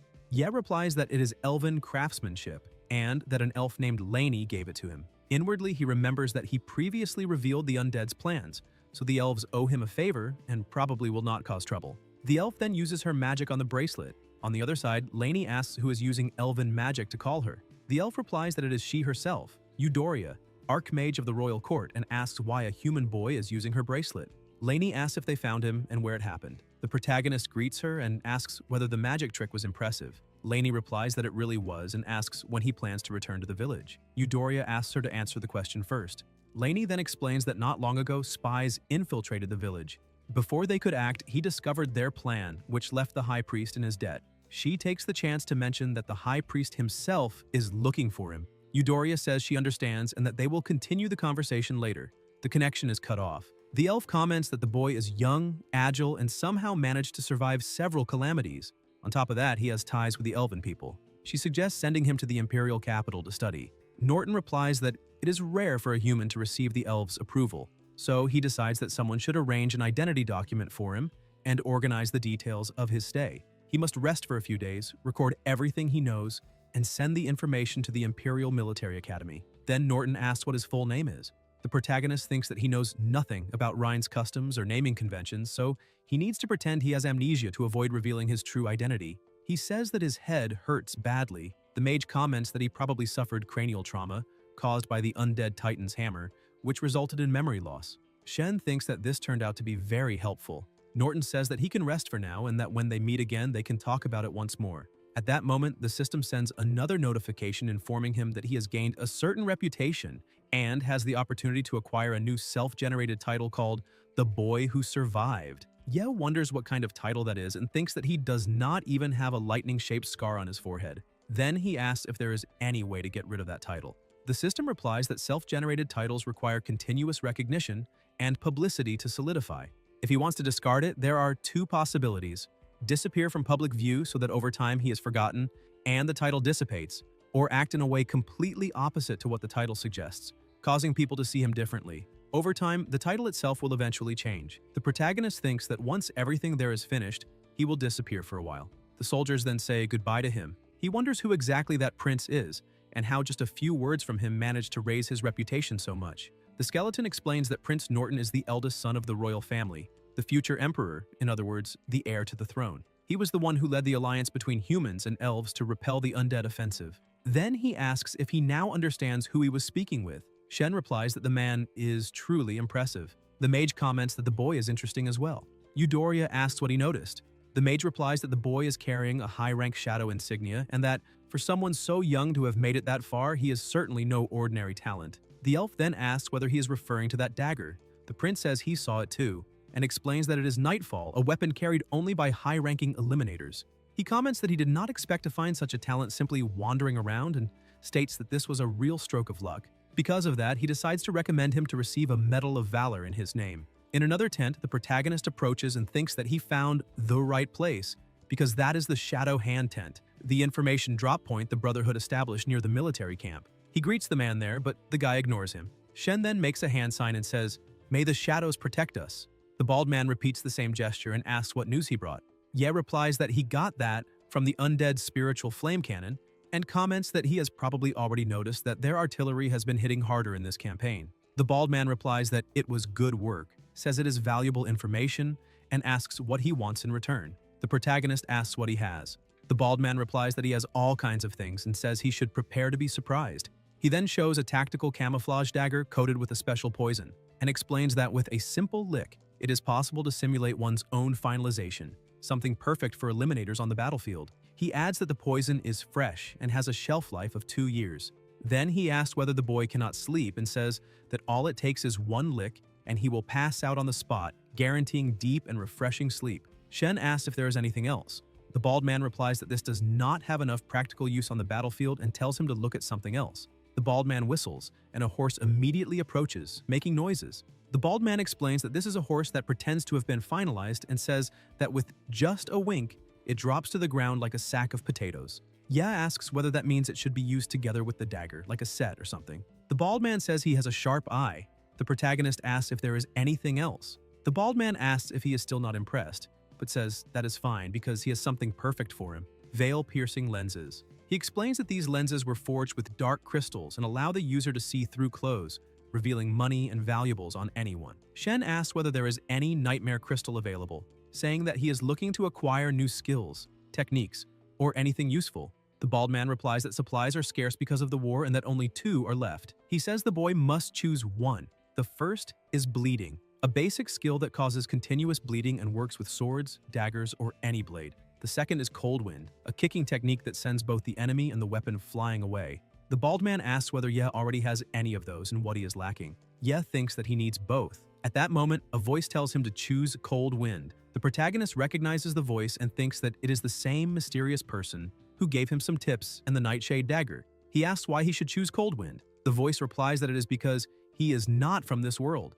It says that now he needs to find a way to get his hands on the undead spell Shadow Mirage and on the Beast Lord's Rumbling Thunder. Once he obtains those powers, he must combine them with Moonlight Deerwalk and Cold Wind. Only then will he discover the true secret. Shen wonders why learning a few skills and techniques would reveal a secret, but decides that it does not matter. He chooses to follow the advice and says that he will take Cold Wind. When Ye picks up Cold Wind, he feels a strange sensation. The bald man says that Cold Wind is only a basic kicking technique, but that the information he brought is worth much more than that and asks if he needs anything else. The protagonist replies that for now, everything is fine. The bald man says he will use that gold to cover the difference. Shen replies that he is very grateful. Ye walks away and asks the skeleton if he can obtain an undead skill. The skeleton replies that, as he said before, skills require a soul flame. Then he asks how he knows about that spell. Ye replies that it does not matter how he knows, and asks him to just say whether he has it or not because he needs it. The skeleton replies that he does, but explains that it is only a basic illusion spell and that it is not very useful. He says that as long as the user has enough agility and psychic energy, it is possible to cast it. The protagonist thinks that he has 75 status points. He calculates that by putting 3 points into psychic energy, he will reach 3.9, and by putting the other 4 into agility, he will reach 6.9. For him, that is perfect because now he meets the requirements. The system sends a notification informing him that the statuses were reallocated according to his will. Shen thinks that he needs to find an isolated place, because if someone catches him using undead magic, he will be in serious trouble. Ye looks around and then activates Shadow Mirage, releasing an energy into the surroundings. The protagonist asks whether that is really Shadow Mirage, and comments that it seems like a pretty useless spell, something that at best would serve to give someone a quick scare. The skeleton asks whether he really chose that trash spell and says that he thought he had better taste, but now believes he was mistaken. Shen replies that he would not understand and thinks that now he already has Moonlight Deerwalk, Cold Wind, and Shadow Mirage. Only Rumbling Thunder is missing, so he will find out what happens when he gathers them all. At that moment, a guard approaches saying that he finally found him. He congratulates him and informs him that, due to the heroic acts he displayed, Norton has decided to grant him a Medal of Valor along with a letter of recommendation. Ye is surprised and wonders about this Medal of Valor and how that happened, but replies that he deeply appreciates His Highness's generosity and that he will train diligently, striving to serve the nation. The soldier explains that he may return to the imperial capital together with the troops or travel on his own. Either way, he must take the letter to the Imperial Military Academy. He also informs him that there is a small extra included and says that he should keep up the good work. The protagonist thinks that, thanks to the prince's generosity, his expenses there are guaranteed. The gold he received from the Shadowhand Brotherhood will also be useful when he returns home. Since his goals there have already been accomplished, he concludes that it is time to leave. Somewhere else, Shen's gold is converted into 65,444 and transferred to the designated account as requested. Shen gives thanks until his phone begins to ring. On the other end of the call, the person asks what that sudden money transfer means and where he got such a large amount. Ye replies that it is just money he earned since joining the HMA group and says that the person can use it however they need. The person on the phone comments that it is a lot of money and asks if he truly does not need it. The protagonist replies that everything is fine, that living there costs nothing, and that at that moment he is going to the cafeteria to eat something. Shen looks at his phone and realizes that he has not checked his messages since entering the nightmare realm. There are many accumulated messages. Some people congratulate him for officially signing with the human martial arts group and say they are proud of him. Zhao also sends a message saying that everything was her fault, asking for forgiveness, and asking what he thinks about going to the movies that night to make up for it.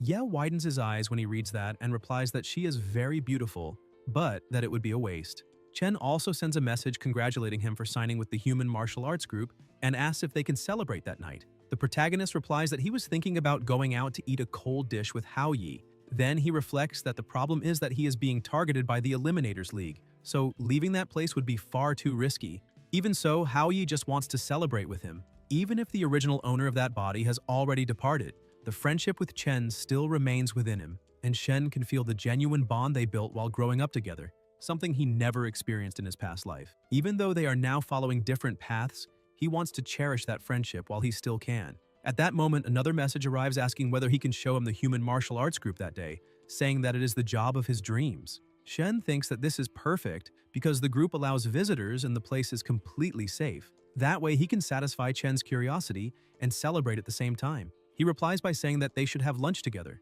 Chen answers that this is amazing and that he will get there right away. Ye says he will meet him in the lobby. Elsewhere, when the protagonist arrives, he notices that something feels strange. There are several people gathered there, and a dark aura hangs in the atmosphere. Shen thinks that the aura of those people is completely different from that of ordinary people, and wonders whether those are the professionals that Mr. Qian mentioned. A large man glances to the side, approaches, and asks whether he is one of this year's newcomers. Ye replies that he is and apologizes, asking if he had been staring too much. The big man replies that it is no problem, saying that when he was recruited, he also used to stand there, admiring the group's professionals. The protagonist asks if he wanted to become like them. The big man replies not at all and says that back then he thought everyone there was just a bunch of arrogant idiots and that he felt like tearing them apart. Shen begins to think whether those people really are the professionals, displaying power with that insolent and arrogant posture. The big man then notices something and asks if the girl beside him, Wenna, is on duty that day, and whether she would like to have dinner later. Wenna immediately points a weapon at his face and tells him to get lost, saying that if he bothers her again, she will skin him alive, exactly as she did to that other pervert the other day. The big man replies that she does not need to be so aggressive. Wenna then turns to Shen and says that a boy named Chen Hao Yu has arrived, explains that his identity has already been verified, and asks whether she should let him in. Ye replies that yes, explaining that he is a school friend and that they can let him in. Wenna tells him to stay there while she goes to get the boy herself. The protagonist replies that there is no need because he can go meet him himself. Wenna replies that this is not possible, explaining that Manager Qian left specific instructions. According to her, Shen seems to be in a complicated situation, so they need to guarantee his safety. Shen replies that he understands. Sometime later, still in the same place, Chen approaches and comments that the place is insane, saying that everything is shining and that it looks like Ye really struck it big. Shen replies that he can come visit him there whenever he wants. Hao Yu says he has become a legend, stating that signing a contract with the human martial arts group caused a huge uproar at school and asks if he has any idea of the commotion when everyone found out. Ye replies that that is enough about that and says that he will take him to the group's cafeteria. Chen replies that he is not hungry yet and that he would rather first see where he is living. Ahead of them, there are a few people, and the protagonist explains that he lives on the 105th floor. Hao Yu comments that he is literally living in the clouds. Suddenly, Shen receives a message. The message is from Meng Yu. She says that when he was attacked in the hospital by that anomaly, a nurse witnessed everything, but afterward she disappeared. All they found was a mutilated body, but it was not hers, and they are still trying to identify the corpse. Meng Yu adds that she also found a video and asked him to take a look. When Ye sees the video, his eyes widen immediately. In the message, Meng Yu also comments that she suspects the nurse was silenced because of him. In the video, the person appears walking while looking around, trying to stay as hidden as possible. Meng Yu adds that she's redoing the background checks on everyone around him. The protagonist becomes even more shocked when he realizes that the person appearing in the video is his own partner, Chen. Meng Yu also informs him that this person was acting extremely suspiciously at school that morning, as if he were looking for something. Shen starts wondering what Hao Yu was doing that morning.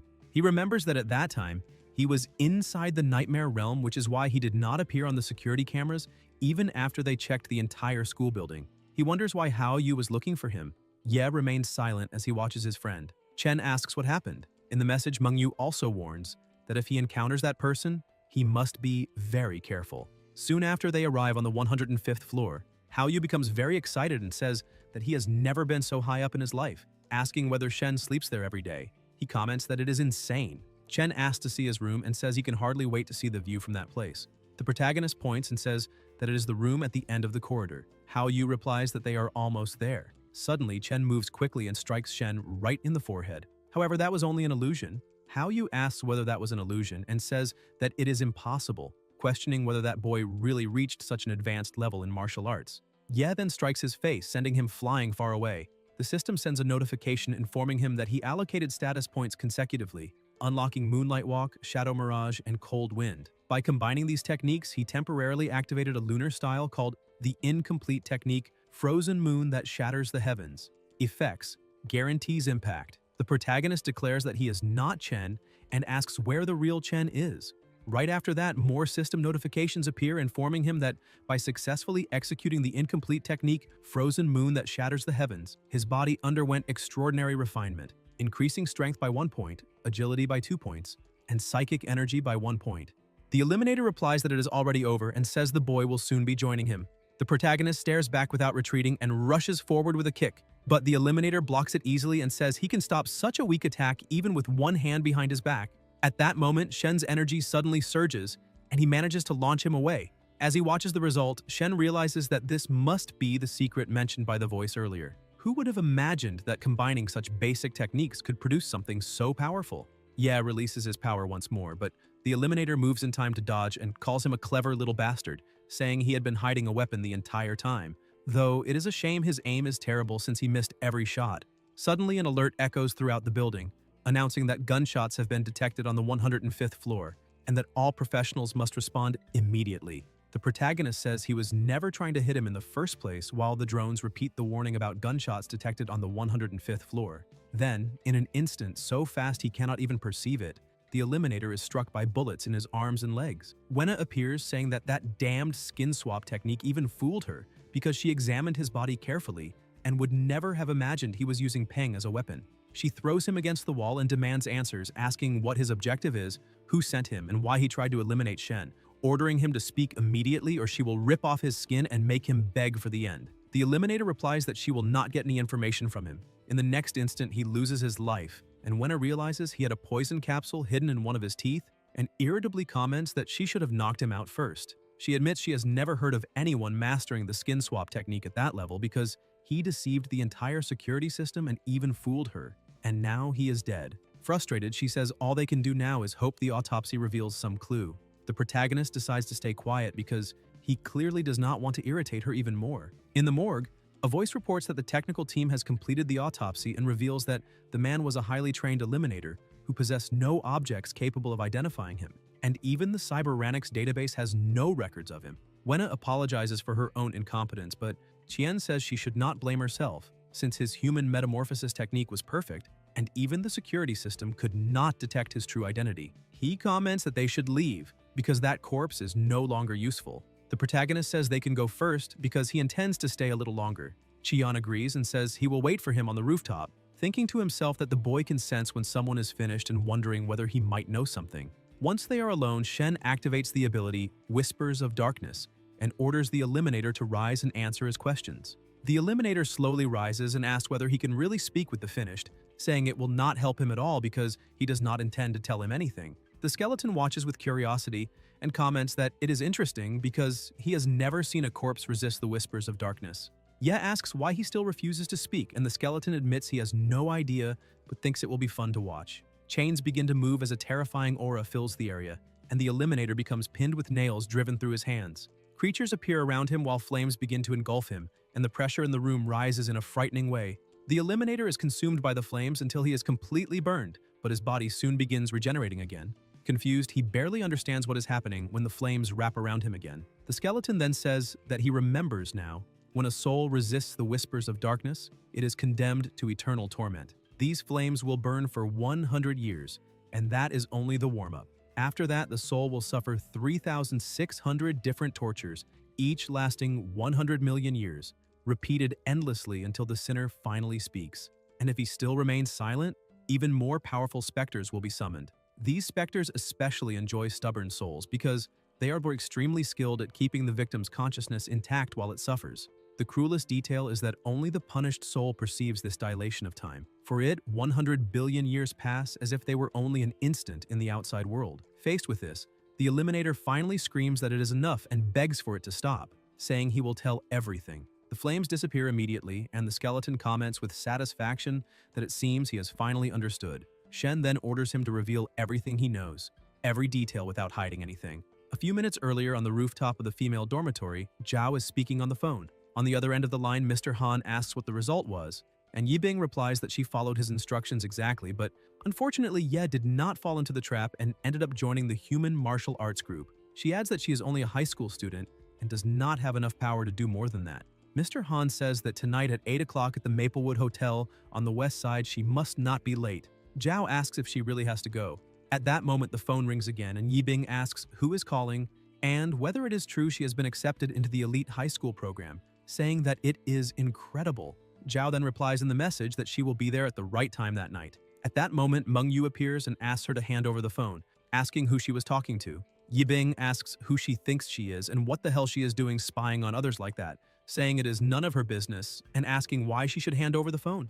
Mengyu moves quickly, points her sword at her and says she knows very well what is most important to her. It is not her grades, but her pretty little face. She then asks if she will hand over the phone or if she prefers that she start by cutting off her nose. Zhao replies that she does not care who she is, that she will not get away with that, and that the police will arrest her. At that moment, Mengyu's phone rings, and when she answers, she asks if they have obtained any information. A voice replies that they captured the Eliminator. They are interrogating him at that very moment, and he has already begun confessing. Mengyu asks what he said, while Yibing, frightened, asks if it is Shen and whether he came to take revenge, asking if he was the one who sent Mengyu there. Meanwhile, in another room, the protagonist tells the Eliminator to keep talking. The Eliminator explains that they belong to the Eliminators League and that not long ago they received a joint contract. The mission was to eliminate him but make it look like nothing more than an accident. To do that, they staged a fake calamity at the hospital, and his partner was supposed to carry out the elimination. He himself eliminated Haoyu, assumed his identity, and lured him to the hospital. That artifact was supposed to be activated, and according to the plan, he should have lost his life there. But not only did he survive, an eyewitness also appeared. Because of that, they needed not only to eliminate him, but also to discover why the ritual had failed and recover the artifact. Then a police officer appeared, but he was inexperienced, so they were able to manipulate him easily, and discovered that the two of them were connected. That was when they adjusted the plan. They eliminated the officer at the police station, took his place, tried to obtain information, and then, finally, eliminate him. Unfortunately, the plan failed until that day when another opportunity finally appeared. Shen asks where he hid Officer Luo's body, and the Eliminator replies that he placed it inside a cabinet at the police station. Shen then asks where Chen Haoyu's body is. The Eliminator replies that he hid it in the school's sewers, and soon, a voice on the phone confirms that the body mentioned earlier has been found in the school's sewers. Ye squeezes the phone so hard that it cracks and asks who hired them. The Eliminator replies that only the operations leader knows all the details. The protagonist asks who that leader is and where he is. The Eliminator replies that they call him the Skinner, a famous eliminator in the underworld, and that the human metamorphosis technique he used was taught by him. He is at the Maplewood Hotel, right at the exit on the west side. The nurse who served as the eyewitness is hiding there, and he is planning to eliminate her. Shen asks what kind of person this Skinner is and what his weaknesses are, but the Eliminator replies that his powers are unfathomable and that he has never seen him display any weakness. Ye asks that if he is so powerful, why he did not come after him personally. The Eliminator replies that with the reputation he has in the Eliminator world, personally eliminating a mere high school student would be a huge stain on his career, and he believes supervising the Shadow Eliminator is already more than enough as a favor for whoever is funding the operation. The protagonist asks if he means that the man has no distinctive traits and orders him to say everything he knows. The Eliminator says that if he had to mention something, it would be a peculiar habit: cannibalism. Mengyu hears everything through the phone and says she will pay a visit to this so-called Skinner. Shen tells her to wait, but she hangs up before he can finish speaking. The Eliminator comments that he does not know who that girl was, but if she is really going after him, things will not end well for her, because the Skinner loves eating women, especially young and innocent ones. At the same instant, Ye punches him and sends him flying, saying he should not answer questions nobody asked, and that now he can disappear. At the 5-star Maplewood Hotel, someone is having a meal. 2 people sit at the table, a man and a woman. The man comments that the initial texture is creamy and dense, but not quite pasty. When chewed, a subtle sweetness appears accompanied by a light bitterness that lingers on the tip of the tongue. He observes that the fact she hid there ended up enhancing the ingredient even more, and apologizes for the observation. He then takes a sip of the drink and comments that it is rich, full-bodied, and smooth. But the real highlight is the perfect balance between sweet and acidic, something that reminds him of refined cherry, and that the plasma cocktail perfectly enhances the salty notes of the meat, turning the combination into a true work of art. He says it has been a long time since he enjoyed a meal of such quality, and that it truly moved him. The nurse is missing one of her eyes because it has been placed on the plate as part of the meal. The man says that to show his gratitude, he will savor every piece of her. At that moment, the phone rings and he apologizes, saying some people simply cannot avoid interrupting dinner. After all, life is full of unpleasant surprises. Soon he receives a message from Mr. Han saying that he needs him to deal with the target personally. The man asks if he really wants him to handle it alone, and thinks that he has just received the news that his associate lost his life. 3 eliminators have already been killed, which means the target is definitely not an ordinary student. He replies in the message that he can handle it and asks what he will receive in return. Mr. Han says it involves a girl, and the man writes that it cannot be just any girl, because Han should know that his standards are quite high. Han then sends the photo. The man looks at the image and is impressed, saying that she is an innocent and beautiful lamb, and that just looking at her, he can already sense the fragrance of youth. He thanks him for arranging such a charming meeting, says he is truly touched, and declares that he will personally take care of that boy. Han replies that at 8 o'clock the girl will be there. The man says that time is essential and that he needs to make proper preparations for a perfect meeting that night. He observes that the perfume is not appropriate, that he needs to take a bath, change his tie, change his socks as well, and brush his teeth thoroughly, otherwise he will not be able to fully appreciate the flavor. Suddenly he notices something, looks at the nurse, and comments that he almost forgot the most important part. He releases a thread and says that their relationship ends there. The nurse is immediately cut into pieces, and the man comments that he would not want her to scare his guest. Meanwhile, the system reports that the digital image matches, the brainwaves match, facial recognition matches, and the identity has been verified, asking him to say a phrase that will serve as his personal activation password. The protagonist replies that 10,000 katanas tear through life and thousands of miles pass in peace. Qian comments that it is an impressive phrase. The motorcycle is then summoned, and Shen, surprised, asks if that is a ghost fire. Qian replies that it is incredible, and comments that if he had one of those at his age, he cannot imagine how many girls he would have conquered. Shen asks what the specifications of that machine are, and Qian explains that it has liquid cooling, a parallel 2-stroke engine, variable horizontal suspension, an ultralight space alloy body, a retro stainless steel exhaust, an ultra-long-range wireless motor, and full artificial intelligence integration. He adds that it also has a flight system with angel wings, able to switch between automatic and manual mode with up to 30 minutes of flight. Ye asks if it really flies, and Qian answers that of course it does, but since he has not taken the flight course yet, it is better to keep it in automatic mode. Just give the command to the AI and it will find a charging station by itself. The vehicle is linked to the user's identity, so the payment is processed automatically. Qian adds that the red version would attract even more attention, looking like a burst of fire. The protagonist asks if it can also change color, and Qian replies that it has an advanced camouflage coating that changes color on command, allowing any tone to be selected. Shen comments that as impressive as the motorcycle is, he kind of expected to receive a secret martial arts manual or something like that. Qian explains that it seems Kunlun evaluated his situation as extremely dangerous, and therefore decided to provide a newer model escape vehicle. When the electric jet turbo mode is activated, it behaves like a missile, faster than one can imagine, capable of saving his life at the most critical moment. Ye says that if Kunlun believes he is in danger, then they probably already know who is after him. Qian replies that even if they know, they will not get involved in something so small, because their priority is the survival of human civilization. Unless he proves his value, he will not receive any rescue code or reward proportional to his potential.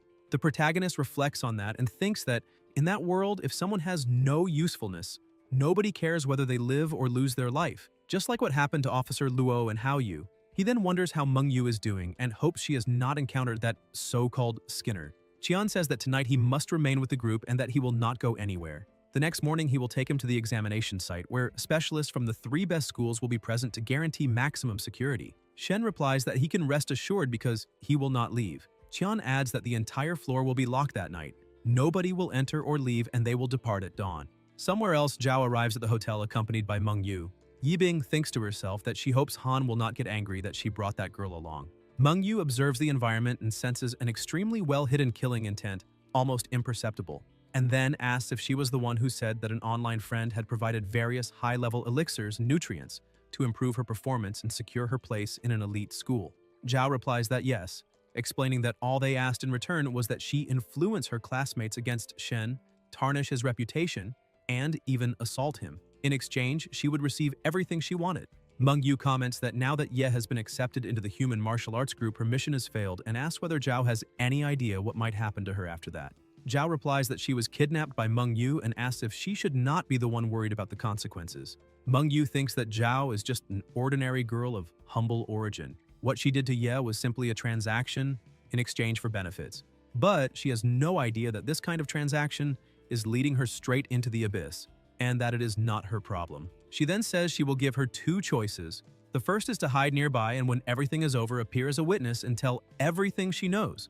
The second is to pretend she never saw her that night, go meet the benefactor as planned, and act as if she does not know her. Yibing then runs away. Meng Yu closes her eyes for a moment, and when she opens them, Zhao is already walking toward the hotel. The butler opens the door for her. The young man observes her and offers a flower, saying he can finally meet her in person. If she allows him to call her Bing, he believes she is the most beautiful and talented young woman he has ever met. He says he is willing to sponsor her, recommend her for admission to the province's elite school, and even finance her entire education. Zhao wonders if that is Han and thinks he looks far more human in person than he seemed online. She thanks him for his generosity but says she does not know how she could repay him and asks about Shen. The man replies that she does not need to worry about him, and Yibing asks if that means she no longer needs to bother Shen and whether he will not try to take revenge. The man assures her she can relax because, while she is near him, Shen will not be able to touch her. Zhao feels relieved. Suddenly the wind begins to blow and Yibing comments that it is getting very cold. She thinks it is a good opportunity to hold his arm. The man removes his coat and places it over her shoulders while thinking that he is sensing an extremely pure sword intent coming from outside, directed straight at him. Zhao thinks his clothes smell pleasant. The man realizes he has apparently become a target and concludes he needs to accelerate his plans. He says she is not only talented, but also has a kind heart and that he has decided to recommend her for the admission exams of the 3 greatest schools in the world, asking what she thinks about that. Yibing is shocked and asks if he is serious. The man thinks that this moment, this romantic meeting, cannot be ruined no matter what happens. He then explains that years ago during an archaeological expedition, he made an extraordinary contribution, and Kunlun granted him a special access code. With that code, any research successor he chooses automatically qualifies for the joint examination of the 3 great schools. Now that place belongs to her. Yibing says she is not strong enough for something like that.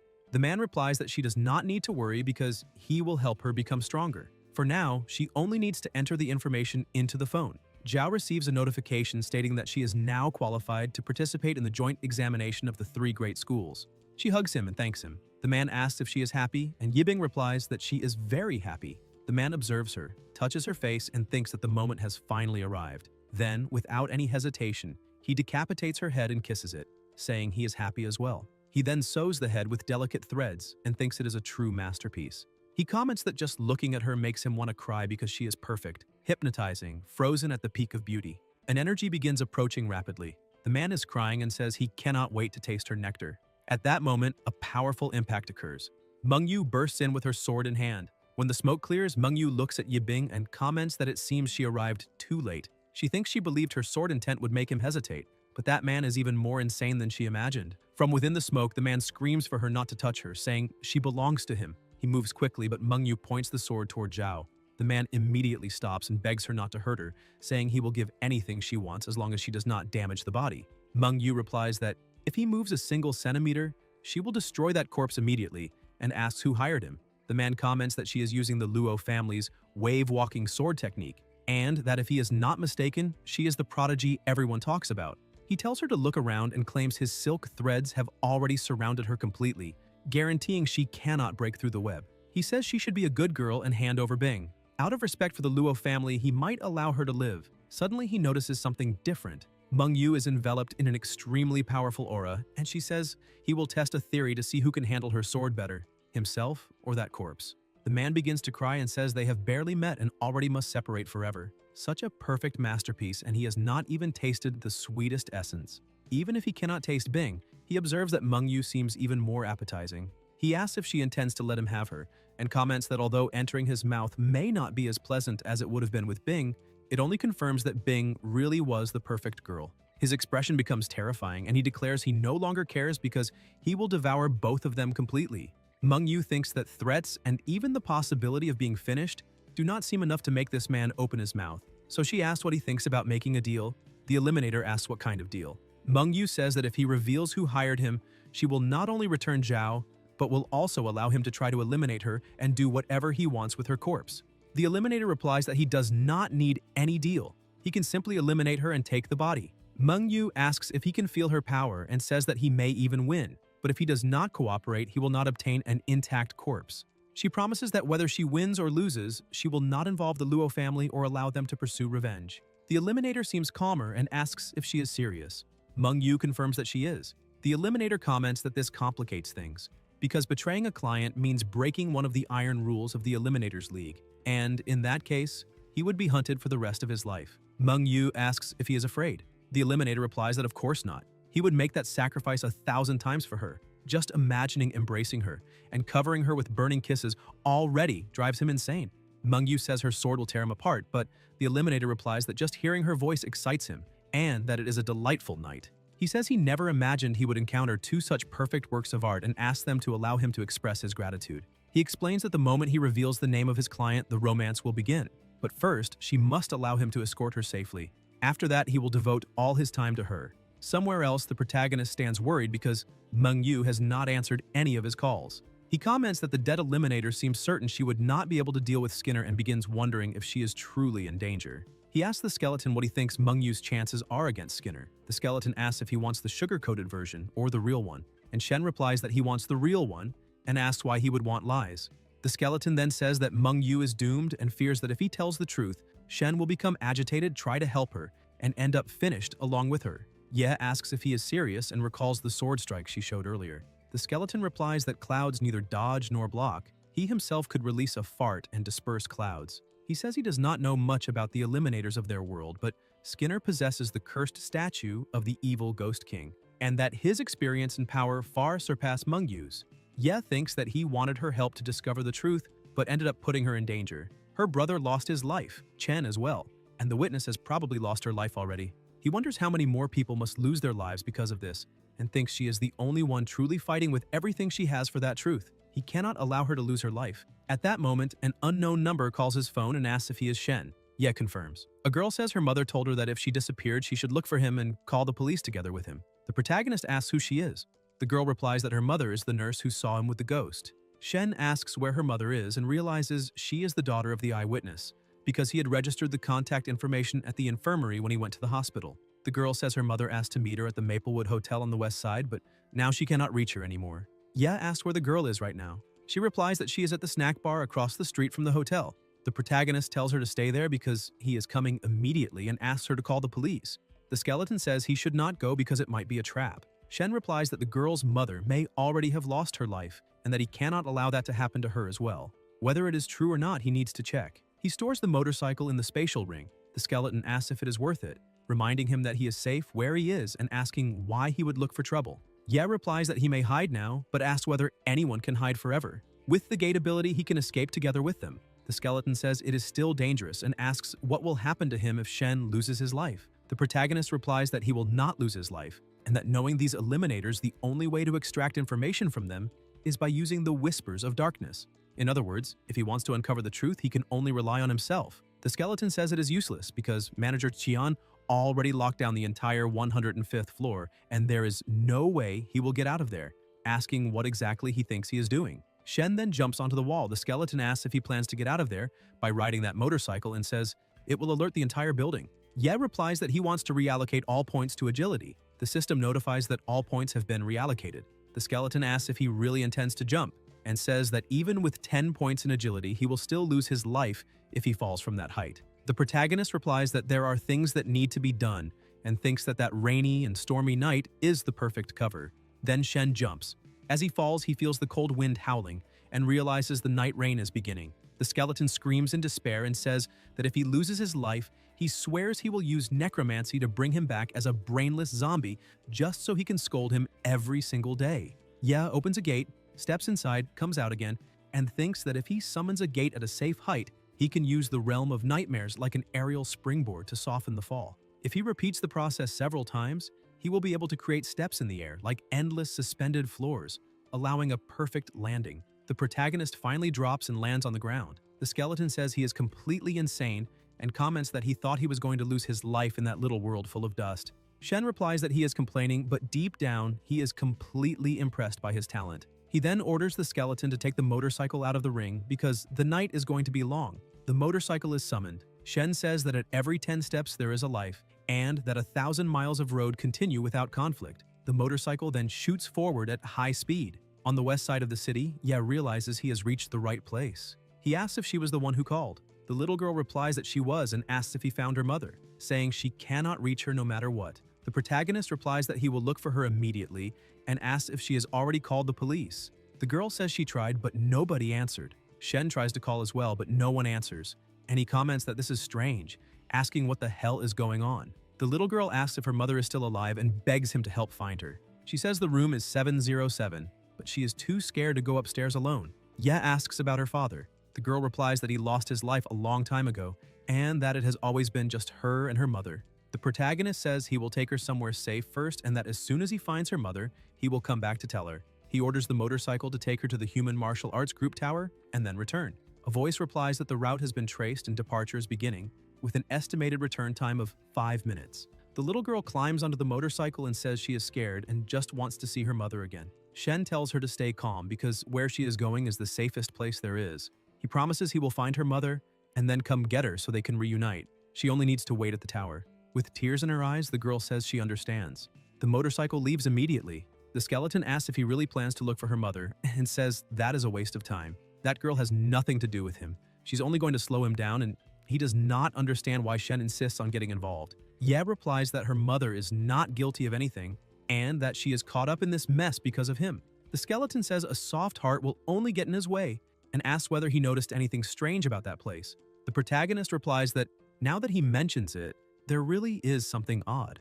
The skeleton explains that Shen was so worried about the girl that he did not pay attention to the surroundings. He says he can sense the presence of living beings, but since they entered that street, aside from their little girl, he has not felt anyone else. The entire block is completely empty. A sudden noise echoes. Shen asks if he heard that. The skeleton replies that there are sounds of fighting coming from the hotel and that they are getting more and more intense. Ye says he cannot wait any longer, that he is going into the hotel immediately, and asks the skeleton to keep an eye on him. If things go wrong, he should yell for him to run. Then Shen enters the hotel. The receptionist asks if he has a reservation. The skeleton warns him to be careful because she already lost her life. The protagonist asks how she lost her life and how she is still standing there. The receptionist replies that to make the environment more aesthetically pleasing, the master eliminated everyone. He used special threads to pin the bodies in place, and some kind of ritual magic controls the souls, forcing them to do whatever he wants. Shen asks why she is not attacking. The receptionist replies that they received orders to offer the best possible service to the guests. The master is busy fighting a powerful enemy and has not given any new orders yet. Ye asks, aside from her, how many other people lost their lives there. The receptionist replies that it was everyone. The protagonist asks what she means by everyone. She replies that it was the entire block. Everyone in that place already lost their lives. Shen is shocked. Meanwhile, the sounds of the battle grow more and more intense. The skeleton says the two of them went to fight on the rooftop and that this is the chance. He must find room 707 now. Ye runs down the hallway and soon says he found it. The protagonist kicks the door open, and when he looks inside, he sees several finished bodies scattered throughout the room. Shen asks how there can be so many corpses like that, and the skeleton replies that he can sense them. Every room is like that, some even worse. Ye asks whether any of them recognize him and whether there is any survivor. The people answer that they do not know him, that they have never seen him before. Everyone there already lost their lives and nobody can get out. Then one of them says she recognizes him because she saw him meet that ghost during her shift. The protagonist keeps listening, visibly shaken, and apologizes, saying she lost her life because of him. The finished woman replies that she is already dead and things like that do not matter anymore. Besides, it was not his fault, but if he is willing, she asks him to avenge them. Shen says she has his word that he will make the one responsible pay for all of that, and that, as for her daughter, he will do his best to make sure she grows up safely. He tells her to rest in peace and leave everything to him. The woman calls for her daughter and Ye realizes she is the mother of the girl who called him. Suddenly the pressure in the air increases and an explosion goes off. The protagonist asks what is happening and the skeleton replies that the building is being destroyed. Judging by the angle of the explosion, it does not seem to be coming from the two fighting on the rooftop. A voice echoes, asking who dares to interfere. The skeleton says one of the two who were fighting up there now has weakened life energy and is falling straight toward them. A voice orders them to show themselves. Shen thinks the shout he just heard was from a man, so the one falling must be Mengyu. Ye runs and catches her before she hits the ground. Mengyu asks what he is doing there. The protagonist replies that it is a long story and that he came to save her. Mengyu asks whether with that little power, he really thinks he came to help her and says he is an idiot. Shen tells her to be quiet and says she's going to be fine. Mengyu thinks that she worked for so long to suppress and hide her own power, pretending to be weak. Skinner was almost completely falling into the trap. Her entire strategy depended on a surprise counterattack at that moment. She never imagined that this brat would show up to help her and end up ruining everything, but she still has a backup plan. When she tries to say something, Shen slaps her across the face and apologizes. The system notifies that all status points have been reallocated to strength as requested, and Ye thinks that she is a swordmaster. One hit using all of his strength should make her pass out. Mengyu loses consciousness. The protagonist apologizes and says he just does not want her to see his secret. Shen then places her inside the gate. Skinner starts looking for her and asks whether she is hiding. He says he likes playing hide and seek and that maybe she does not know it, but he has eyes and ears in every corner of that hotel. Then he suggests they play. He's going to start counting now. Ye tells the bony one that he is a battlefield looter and orders him to hurry up and get some decent armor for her. The skeleton replies that he is a battlefield acquisition officer, not a looter. The protagonist tells him to look at that pile of junk he is gathering and still wants to say he is not. The skeleton replies that putting together a full set of equipment is not as easy as it looks. Soon they appear somewhere else. Mengyu is now dressed in a sacred rabbit suit which moves lightly like a bunny and glides as smoothly as silk. It may seem useless in combat, but the more skilled and fierce a swordsman is, the more they prefer equipment like that. The lighter the gear, the greater the gain in strength and agility. Shen asks if he is serious that there is nothing better than that. The skeleton replies that it was the only piece he found that would fit a woman. Ya asks how the hell he found something like that on a battlefield, and the skeleton shoots back by asking why anyone would bring that to a battlefield in the first place. He says he took it off some guy's body. Suddenly, a voice cries for help and someone shouts for help, saying she's losing her life. The people comment that it is the boy who survived, and the protagonist thinks that day is becoming harder and harder to explain. The people place Mengyu on a stretcher and comment that, even while badly wounded, she still gives off a fierce aura. Besides, she is wearing a sacred rabbit combat suit, so she must be an extremely powerful swordswoman. They say the injuries are serious, and that rare divine runes will be needed to treat her. Shen says he has money and orders them to save her, to do whatever is necessary to heal her, wondering whether the money he earned will be enough. The people comment whether that is not the allowance paid by the prince, and Ye asks how he knows that. The elder replies that his coin pouch bears the royal crest, the symbol of royalty. The pouch alone is worth a fortune, so he can imagine the value of the rest. The protagonist gets angry and orders them to take everything and heal her immediately, because he does not think she can hold on much longer. The healers say they will do what they can and immediately begin releasing their healing magic. Shen watches them and thinks that with so many people helping to heal, humans really are reliable. The system then notifies that the battlefield is an inconstant place. The lack of spotlights had dimmed his title for a while, but now it has returned in full force. He saved an ally, carried her back to camp, and even sacrificed his own allowance to save her life. Each royal gold coin he handed over is worth 100 common coins. In other words, he spared no effort and spent thousands of times the normal cost of a treatment for a single girl. From now on, people will talk about his noble generosity and the system congratulates him. He has become famous once again, the boy who survived. The protagonist, outraged, wonders what exactly it was that he did. The healers say the treatment is complete and call him once again the boy who survived. Shen asks how she is, and the healer replies that she is fantastic. They used the finest healing magic that exists and she is recovering rapidly, so she should wake up in a few minutes.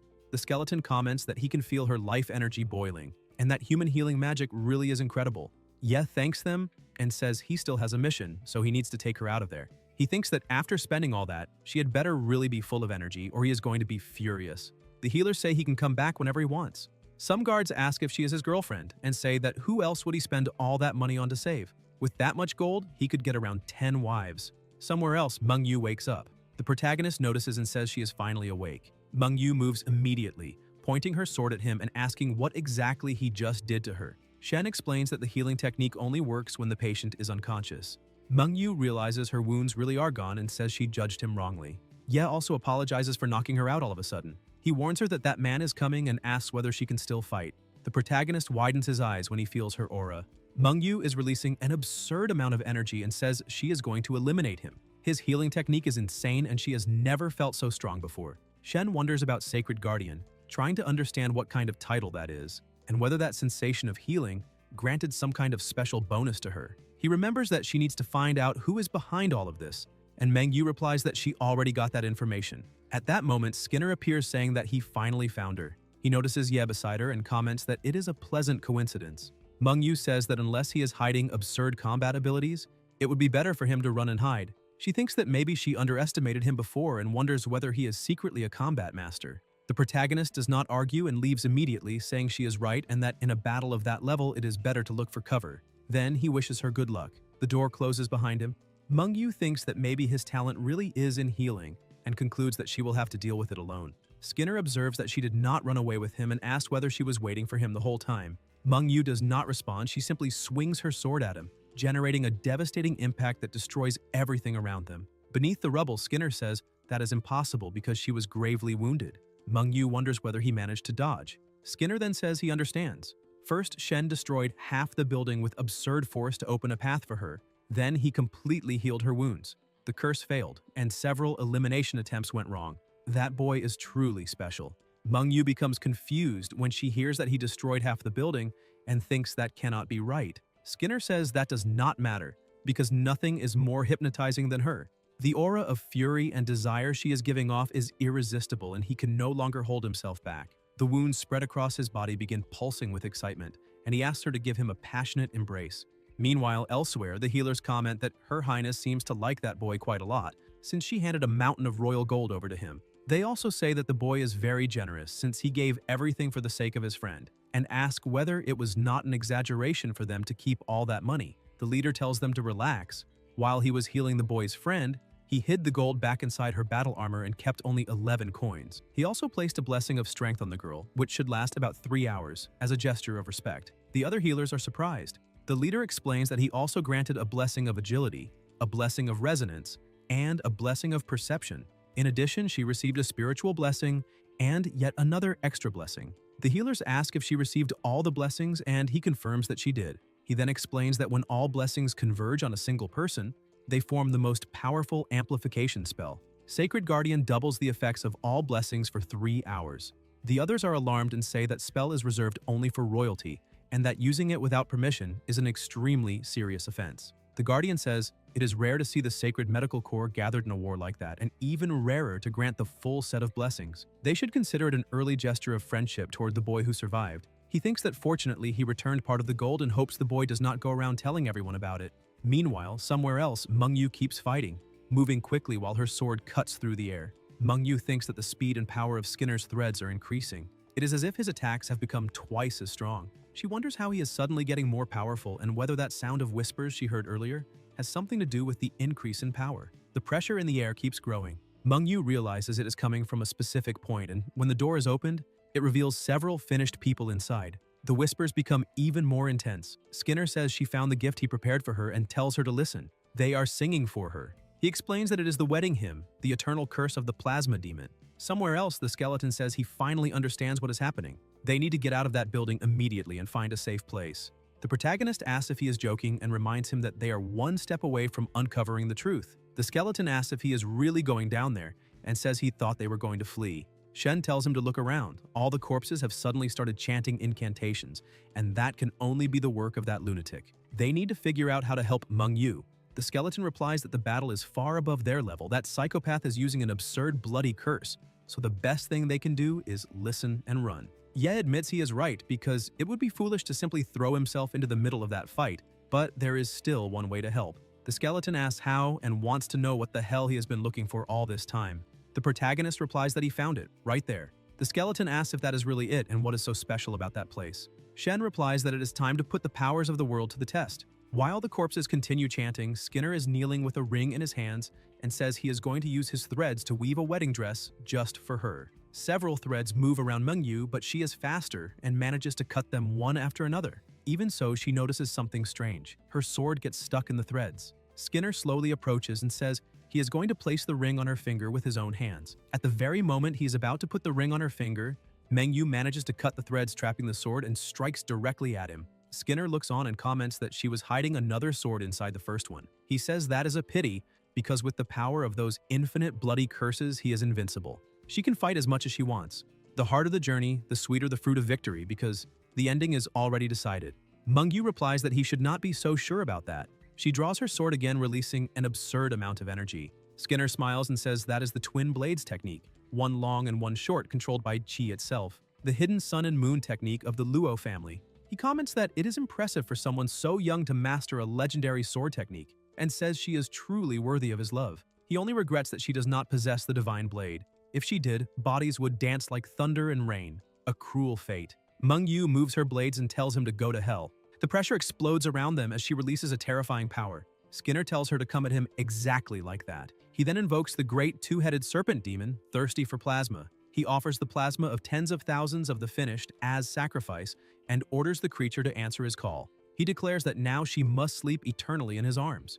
An absurd and intense aura spreads through the surroundings. Mengyu thinks that this is bad. He is summoning a creature and there will not be enough time to dodge. Meanwhile, on the other side, the protagonist asks whether the audience is enjoying the show that night. The two who are fighting notice something strange, and the finished begin to scream. Shen says that if they can hear him, they must answer loud and clear. The people scream that they are in pain, in agony, and that they need help. The creatures momentarily draw back. Skinner asks if his bloody curse was interrupted.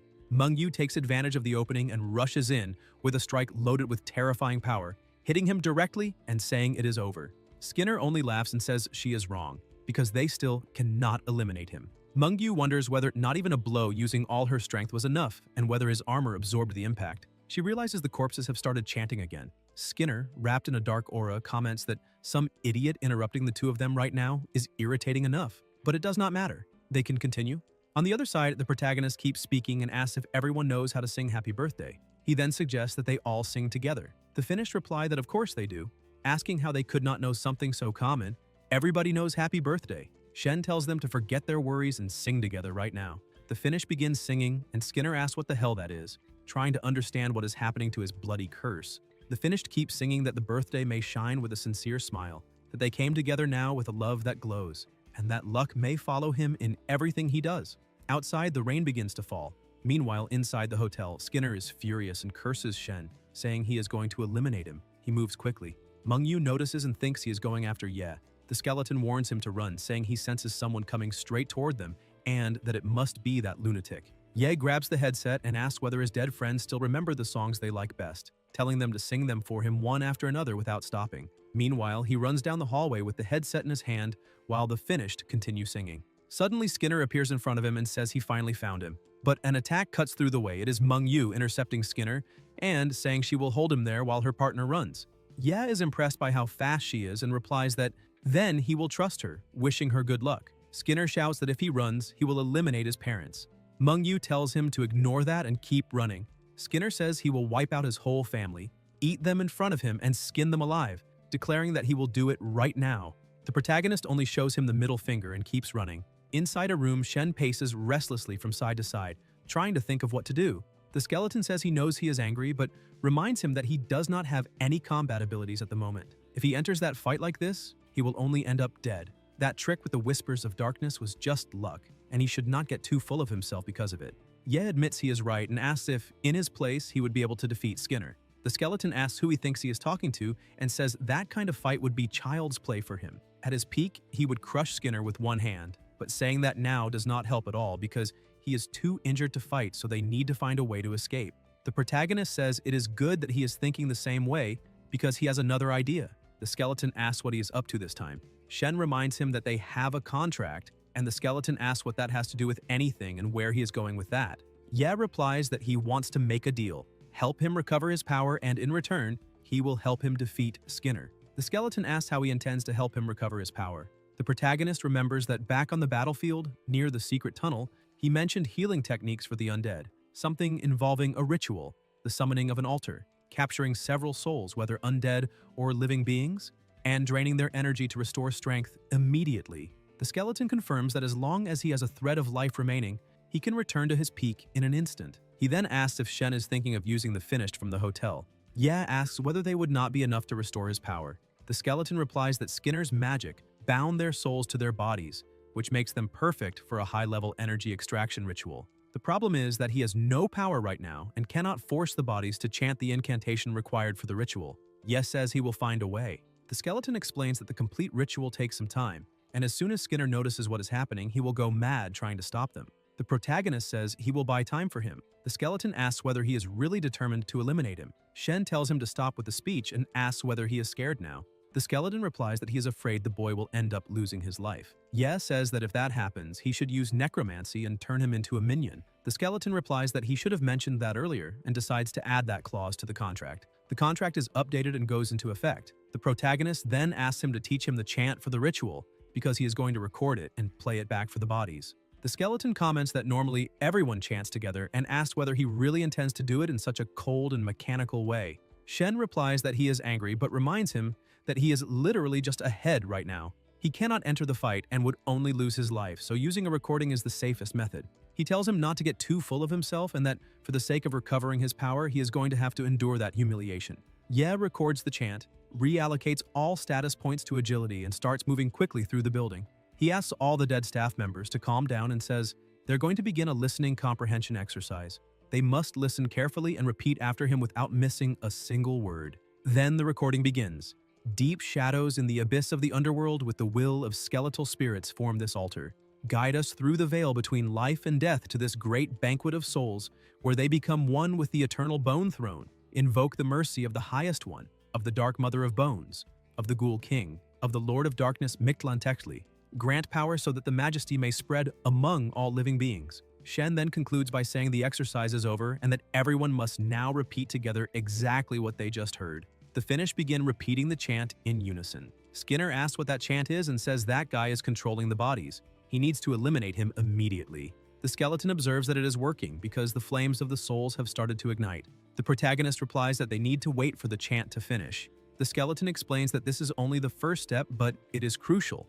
Now Shen needs to hide from Skinner, who will do everything possible to stop the ritual. He must follow the ghost to the rooftop because that is where the flames are converging. Skinner runs after him and asks what he thinks he is doing. Shen comments that he already arrived. Skinner keeps advancing toward him, saying that he will not escape. But suddenly, Skinner notices something. Meng-Yu is following him and strikes him from behind. Meng-Yu thinks that he is so obsessed with eliminating Shen that he's not even trying to dodge the attacks. He is using the force of the blows to gain momentum and move even faster. Skinner declares that Shen has nowhere to run. The protagonist quickly enters a room and disappears. Skinner looks around and asks where he is hiding this time. Meanwhile, the spirits keep chanting the incantation. Shen appears again and says he is counting on his partner. Skinner asks when he got there and whether he really dares face him, saying that he is going to tear him apart. The spirits begin moving together and the skeleton explains that he needs those lost souls to willingly pour their power into him. Only then will he be able to recover his strength. Yi declares that the time for vengeance has come and that they have only that one chance. He asks the spirits to lend him their strength and answer the call, saying that everyone must work together. At that moment, Meng-Yu shouts for Shen to be careful. Meng-Yu watches anxiously, saying that he has completely lost his mind, all just to eliminate him. Skinner charges faster and faster, closes in, and drives his own arm through him. Meng-Yu grows tense, but the surprise shifts sides. Skinner realizes in confusion that it was nothing more than an illusion. Shen summons the lost souls, ordering them to answer his call, work together, and eliminate that bastard. The souls echo in unison, revenge, and advance together. Skinner approaches Shen and taunts him, asking if he really thinks he can eliminate him and telling him not to make him laugh. Then something strikes him from behind, hurling him into the wall. The smoke clears, revealing a gigantic sword impaled through Skinner, wielded by a skeleton. A firm voice resounds. It was not trying to make him laugh. It said, it would eliminate him and it will. Waiting even one more second would be disrespectful.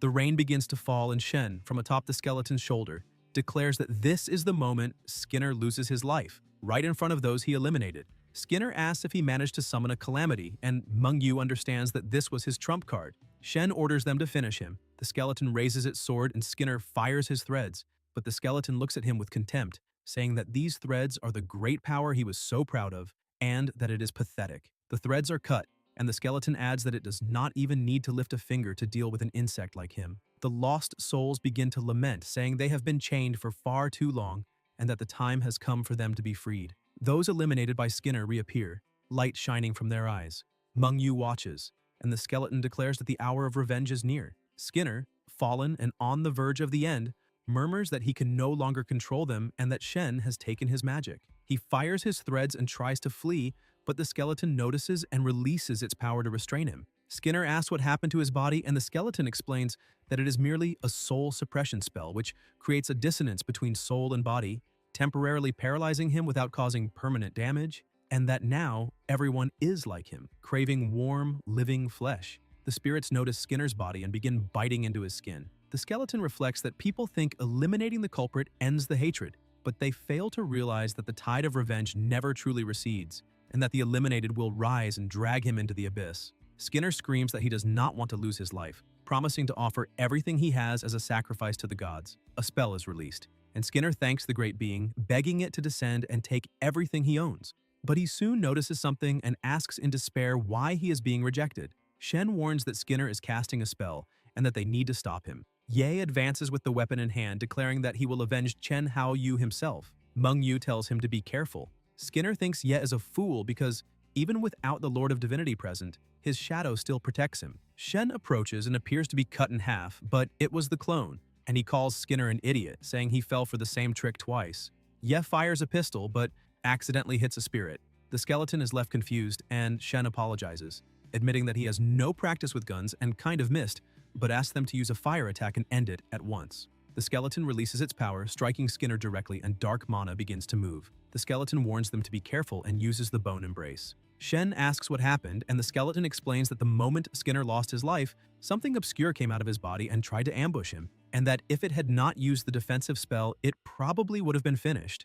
Meng Yu draws attention to it. The dark energy is still moving around Skinner's body, and the skeleton realizes they are trying to take the body away. Meng Yu breaks the window and warns that it will not be that easy. Shen asks why they are not going after them, and the skeleton replies that it cannot run at full speed while carrying Shen, and that if it left him there, that thing could eliminate him before it could save him, so his safety comes first. Shen grows thoughtful. That shadow was helping Skinner, but whoever blew up the building was helping Meng Yu, which means it cannot be the same entity, and that could only indicate one thing. There was someone else there. The skeleton tells him not to be frightened, because so far the mysterious person helping Meng Yu did not seem to have bad intentions, and suggests that they could ask through the intercom. Ye addresses whoever just helped them, politely asking them to show themselves. The skeleton, however, concludes that they simply do not want to be seen. Shen notices a familiar sound and recognizes that it is the will-o'-the-wisp, then asks if it managed to take the little girl safely to the human martial arts group. The motorcycle replies that the mission failed and the target was lost. Shen asks what happened, and the motorcycle explains that the target got off halfway, landed safely on the street, and disappeared without leaving a trace. Ye is both surprised and confused, and the skeleton considers that the motorcycle is fast, and that if the girl managed to jump off safely, she is definitely not an ordinary person, reinforcing that it had told them not to help strangers, and fortunately, she did not turn against them. At that moment, Shen receives a message from Meng Yu saying that she discovered the truth from Skinner, and only then had the chance to send it, asking him to take a look. Upon seeing the content, Shen is visibly surprised. In the video is Song Qingyun, and a voice asks what kind of boyfriend she wants in the future. Song answers in surprise, saying that she has never stopped to think about it, and the voice insists that it is time to start. After all, she is already almost an adult, and she has no idea how many talented young men are practically drooling over her. Song then smiles and says she remembers one New Year, when she was little and they went to the Shen family's house. She and her younger sister were chased by a very fierce dog, and Ye was the only one who stepped in to protect them. He was so kind that she always remembered him, and if she were to look for a boyfriend, she would want someone like him. The signal gets a little bad, and the people around ask who this young man is. Then a voice says it has information, saying that the boy is very average and that there is no chance of them crossing paths again, and asks if they are sure about Song's feelings. If she goes looking for him, they should take care of it because they do not want that guy anywhere near precious Qingyun. The voice assures them that it is not difficult at all, that they do not need to dirty their hands. They just need to hire someone and make it look like an accident, a simple matter of money. They will send someone to play with him and teach him a small lesson. Shen repeats the word play under his breath, incredulous. Then he thinks that he had reviewed countless possible scenarios. Maybe someone was targeting his family, or eliminating him was a way to get to his parents.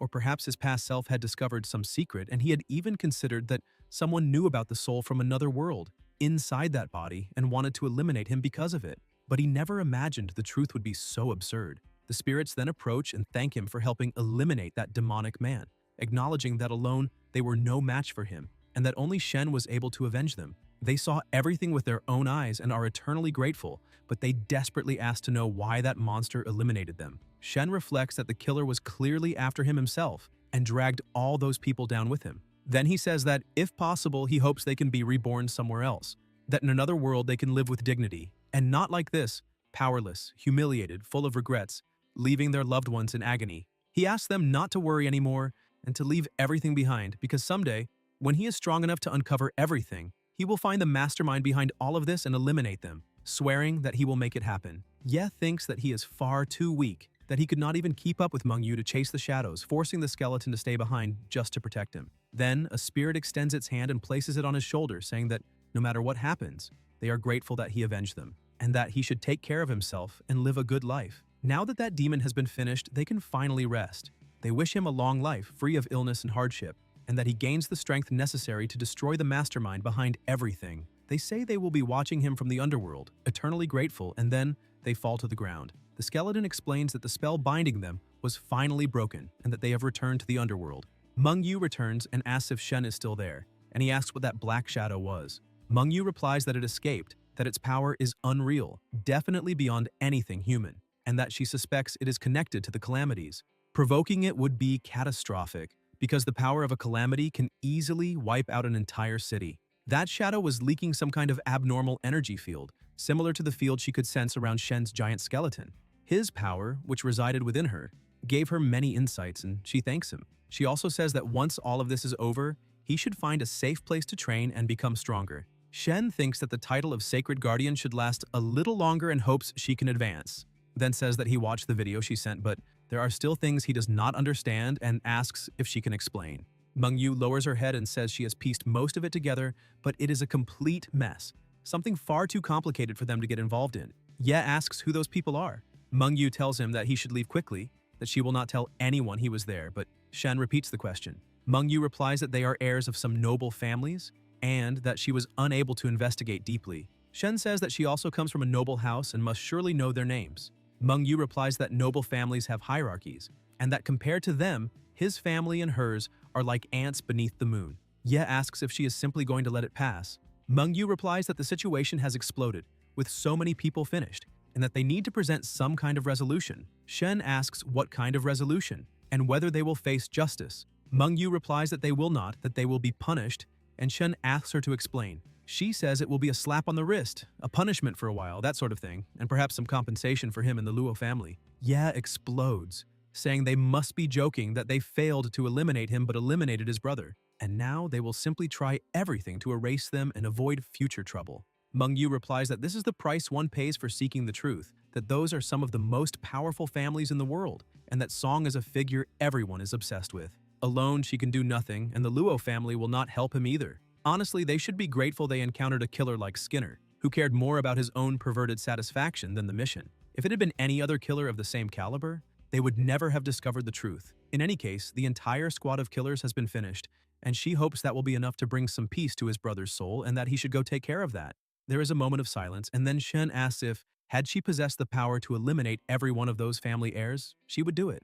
Mengyu tells him not to be ridiculous, that their families are immensely powerful, practically the foundation of human civilization, and that if she even tried, her own house would be destroyed. Shen says to forget it, that he was only asking, and asks if she is okay with that. He says that her friend is finished, her brother too. Tens of thousands in that district were eliminated. Every one of them had parents, teachers, friends, perhaps even siblings and children. All of them should have had their own lives, but they were brutally eliminated, their bodies manipulated like puppets, forced to endure the agony of that bloodthirsty spell. And he asks whether, for those people, all of this should be just a small lesson, all of it just to play with him, questioning what they think human lives are, toys perhaps. He says he cannot accept that and that he will make them pay with blood. A terrifying power is released, destroying everything around them. Mengyu leaves with her sword, tears streaming down her face. The skeleton comments that he made the poor girl run off crying. Shen says it is over and that they should go back too, and the skeleton asks what the plan is to deal with that. Shen replies that he thought someone had a blood feud with him, but it turns out they were only playing, so there is really nothing to think about. The skeleton says it does not believe that. Ye says life is about being happy, The skeleton says it does not believe a word of it, and Ye explains that it does not understand humans, that they already find life difficult enough and therefore need to find ways to be happy. The skeleton says that does not mean he has to let people trample on him, and Shen replies that this is the human pursuit, to chase happiness relentlessly and strive to fill life with satisfaction. The skeleton asks how he intends to pursue that. Shen gets on his motorcycle and says it is simple. If they want to play, then they will play until he eliminates every one of them, a tribute to all the innocent souls lost that day, and a little personal revenge on the side. That will fill his heart with joy and perhaps make him feel that this life was not wasted. The skeleton says it believes him now. Shen asks it to return to the ring for now because something its size draws too much attention. He also tells his friend that he doesn't need to show himself, that it's okay, and thanks him for the help. Atop a rooftop, someone watches him and comments that he has grown so much. A little girl stands up and transforms into an older girl, saying that compared to when he was a child, he has become even sillier.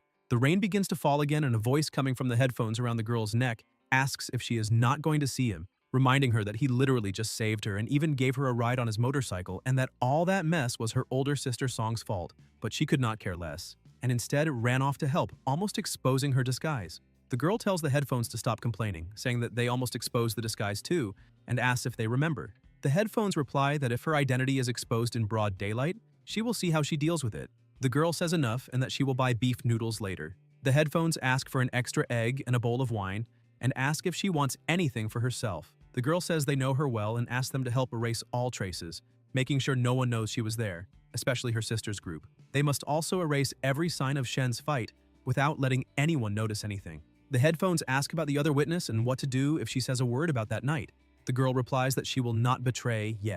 The headphones say that is fine and that it is time to work. A surreal energy is released around them, and the headphones announce that everything is ready and that they should leave, saying they are already dreaming of those noodles. The girl then receives a message asking where she went, saying there is a party that night and that she cannot handle it alone, asking her to come back as soon as possible. The headphones say her sister is texting and ask whether they're going to the party or to get noodles. The girl replies that they are getting noodles because she made a promise and will keep it. The headphones say they are touched and ask if the party will be okay. Yinchen replies that her sister does well in those kinds of scenes and practically dominates the place, but she herself does not, and everyone knows that she, Qingyun's younger sister, is a completely useless waste of space. The headphones say that is the funniest joke they have ever heard.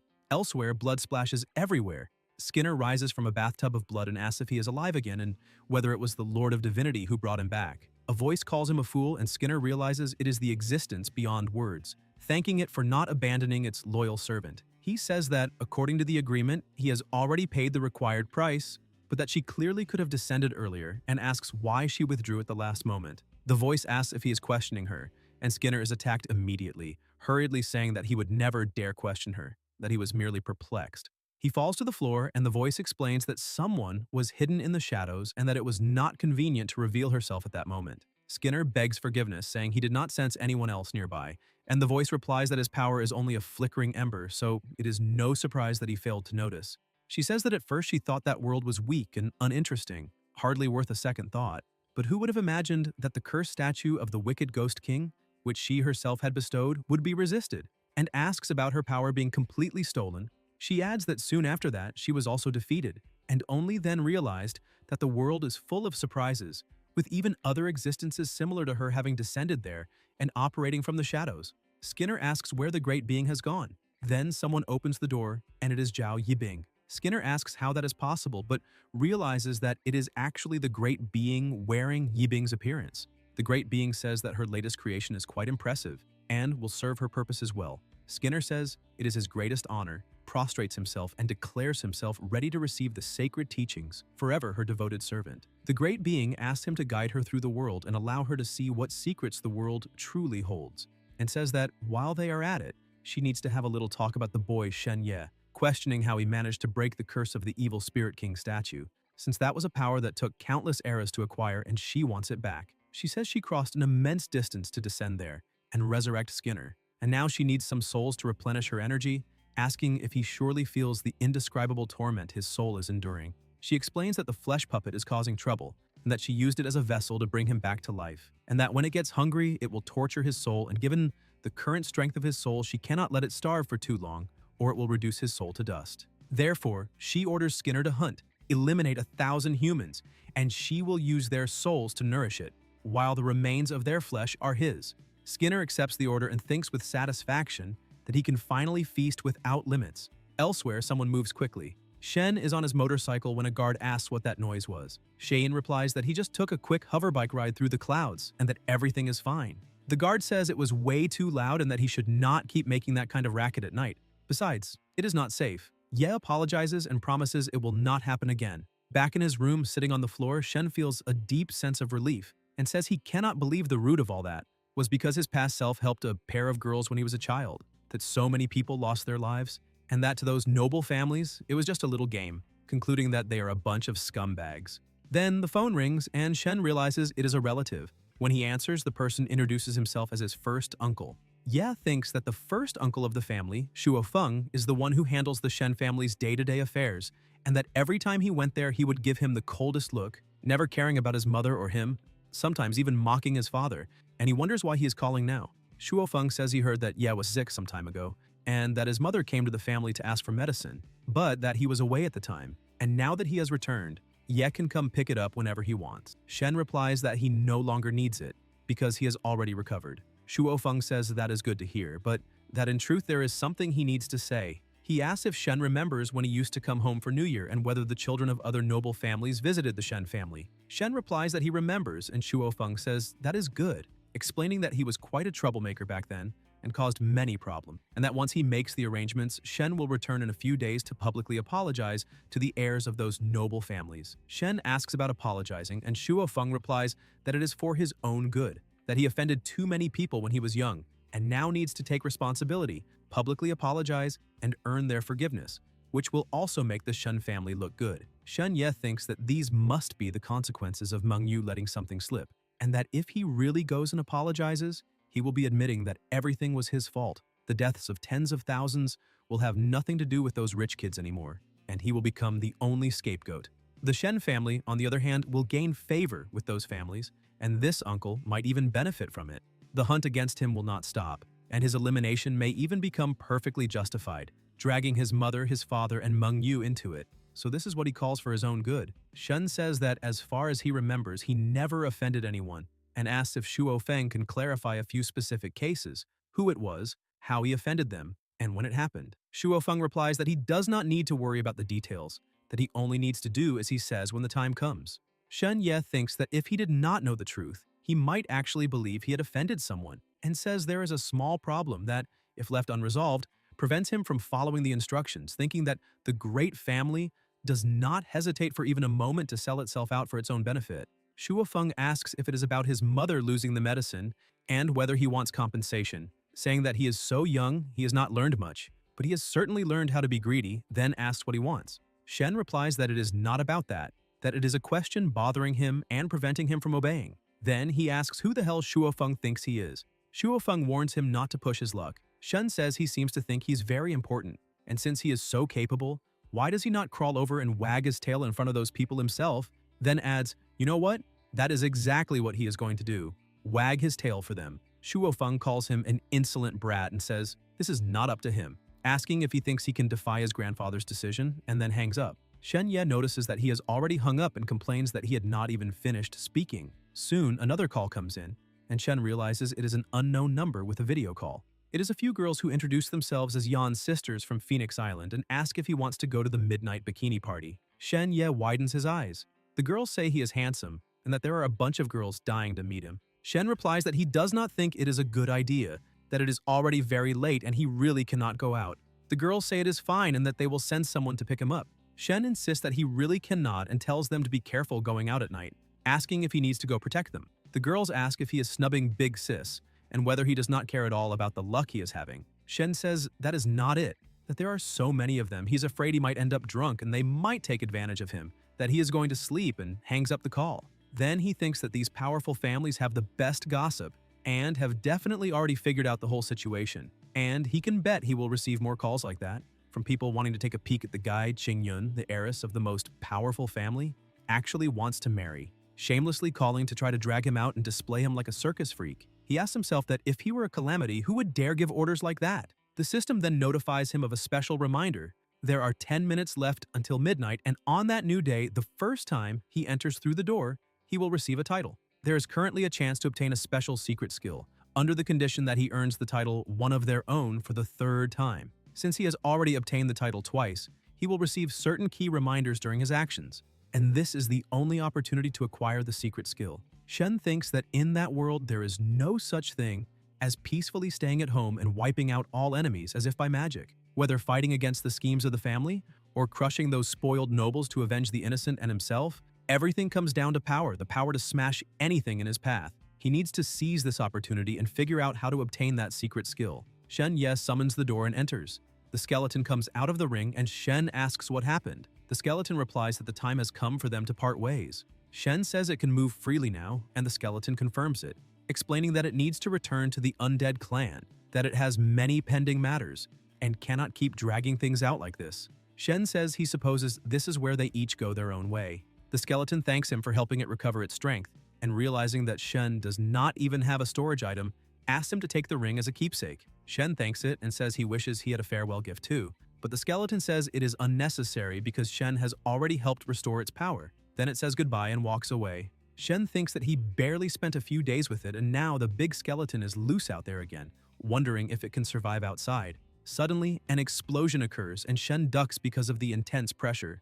A voice screams "No!" and Shen recognizes it as the big skeleton, wondering in disbelief if the man barely took a few steps and already ran into an enemy.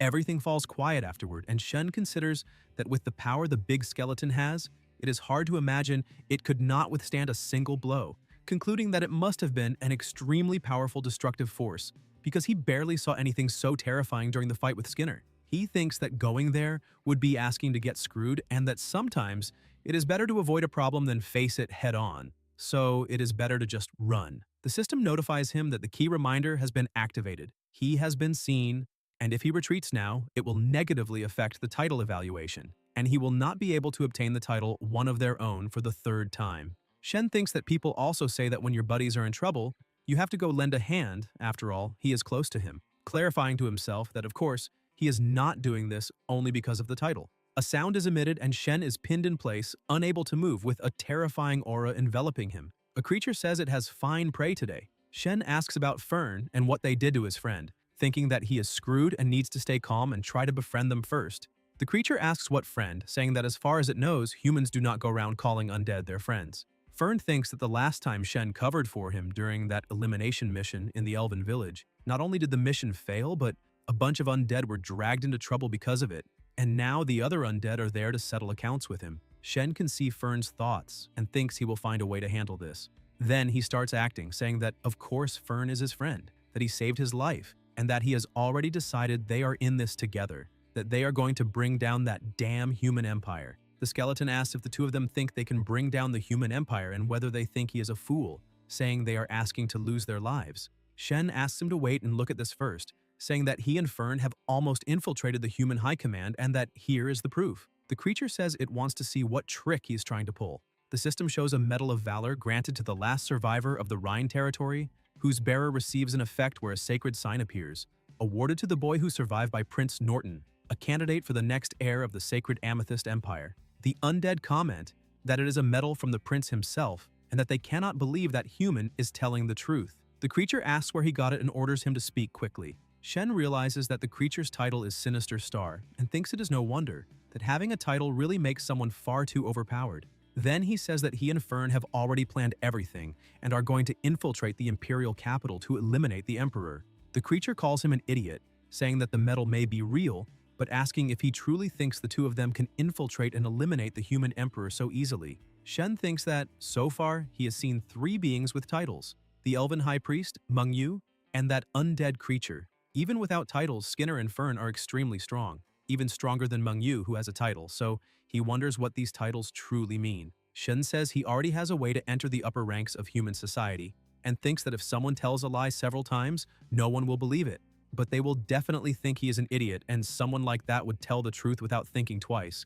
An idiot would genuinely believe he could eliminate the emperor. The creature examines it and says it is a recommendation letter for the Imperial Military Academy, handwritten by Prince Norton himself, with handwriting identical to Prince Norton's directives that it has already captured, concluding that it is authentic, and asks what the hell he is. Shen asks why it does not explain the reason it is after his friend. The creature says it has nothing to hide and may as well tell him. During the mission to eliminate the chief of the elven village, everyone was captured, and Fern was the only one who abandoned the mission and ran away.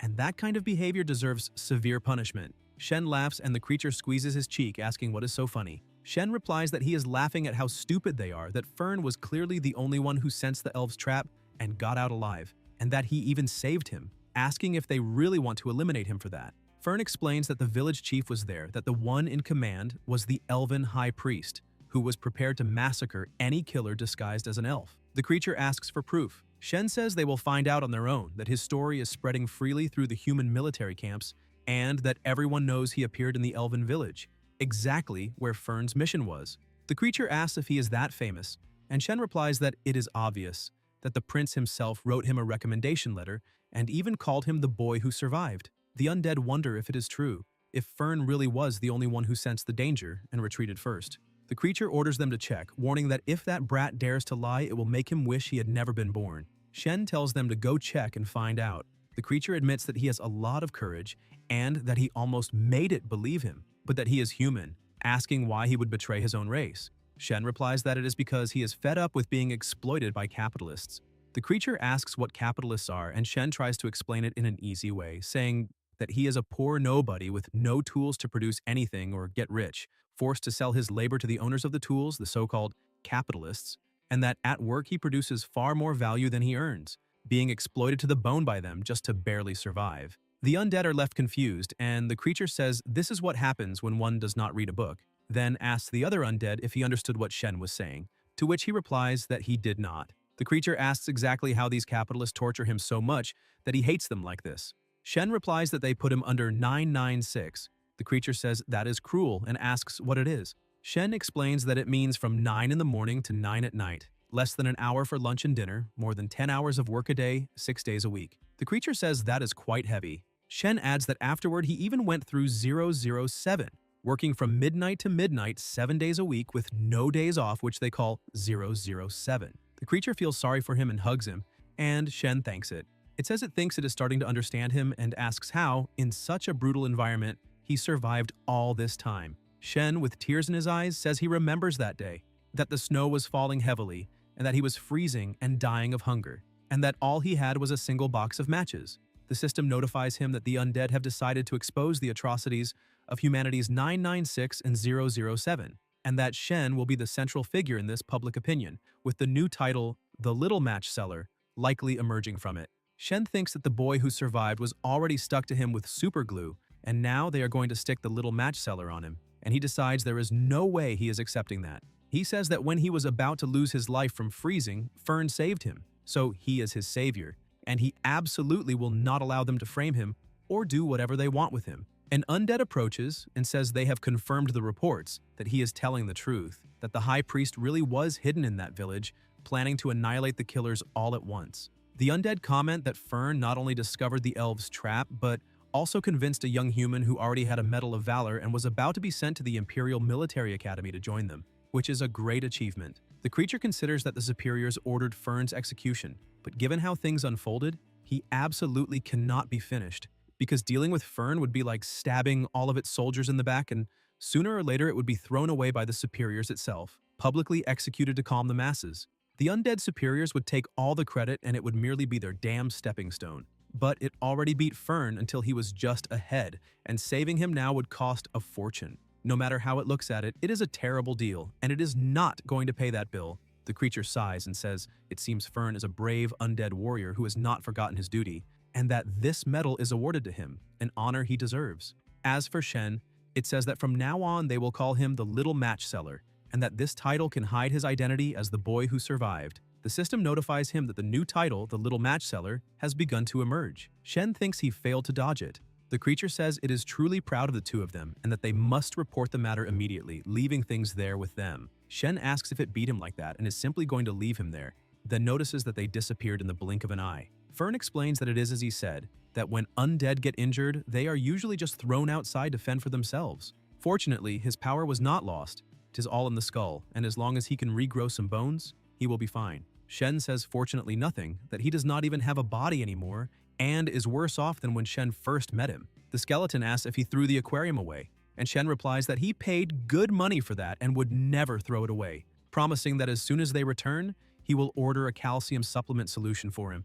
The skeleton thanks him and asks if humans really have terrifying things like capitalists, and Shen replies that they do, but not in his world. Fern says that is good to hear, and Shen asks why he is worrying about human things. The skeleton explains that it does not understand how things work in the world, that around there all races love learning from humans, and that if they have capitalists, the undead will soon have those kinds of guys appearing too, and just thinking about it is terrifying. The system notifies him that another key reminder has been activated. Shen has been seen again, and this is a crucial moment to complete the third title, one of their own, with absolutely no possibility of escape. A voice orders him to stay still, and it is guards saying he has been caught red-handed, conspiring with undead. Someone recognizes him as the boy who survived, and it is Prince Norton. The prince wants to know what is happening there and warns him not to even think about lying, saying that any falsehood will be exposed immediately and that he himself will eliminate him. Shen asks to introduce himself, saying that this is his informant, Fern, field collection officer of the 5th Brigade of the Skeleton Army with whom he has made deals,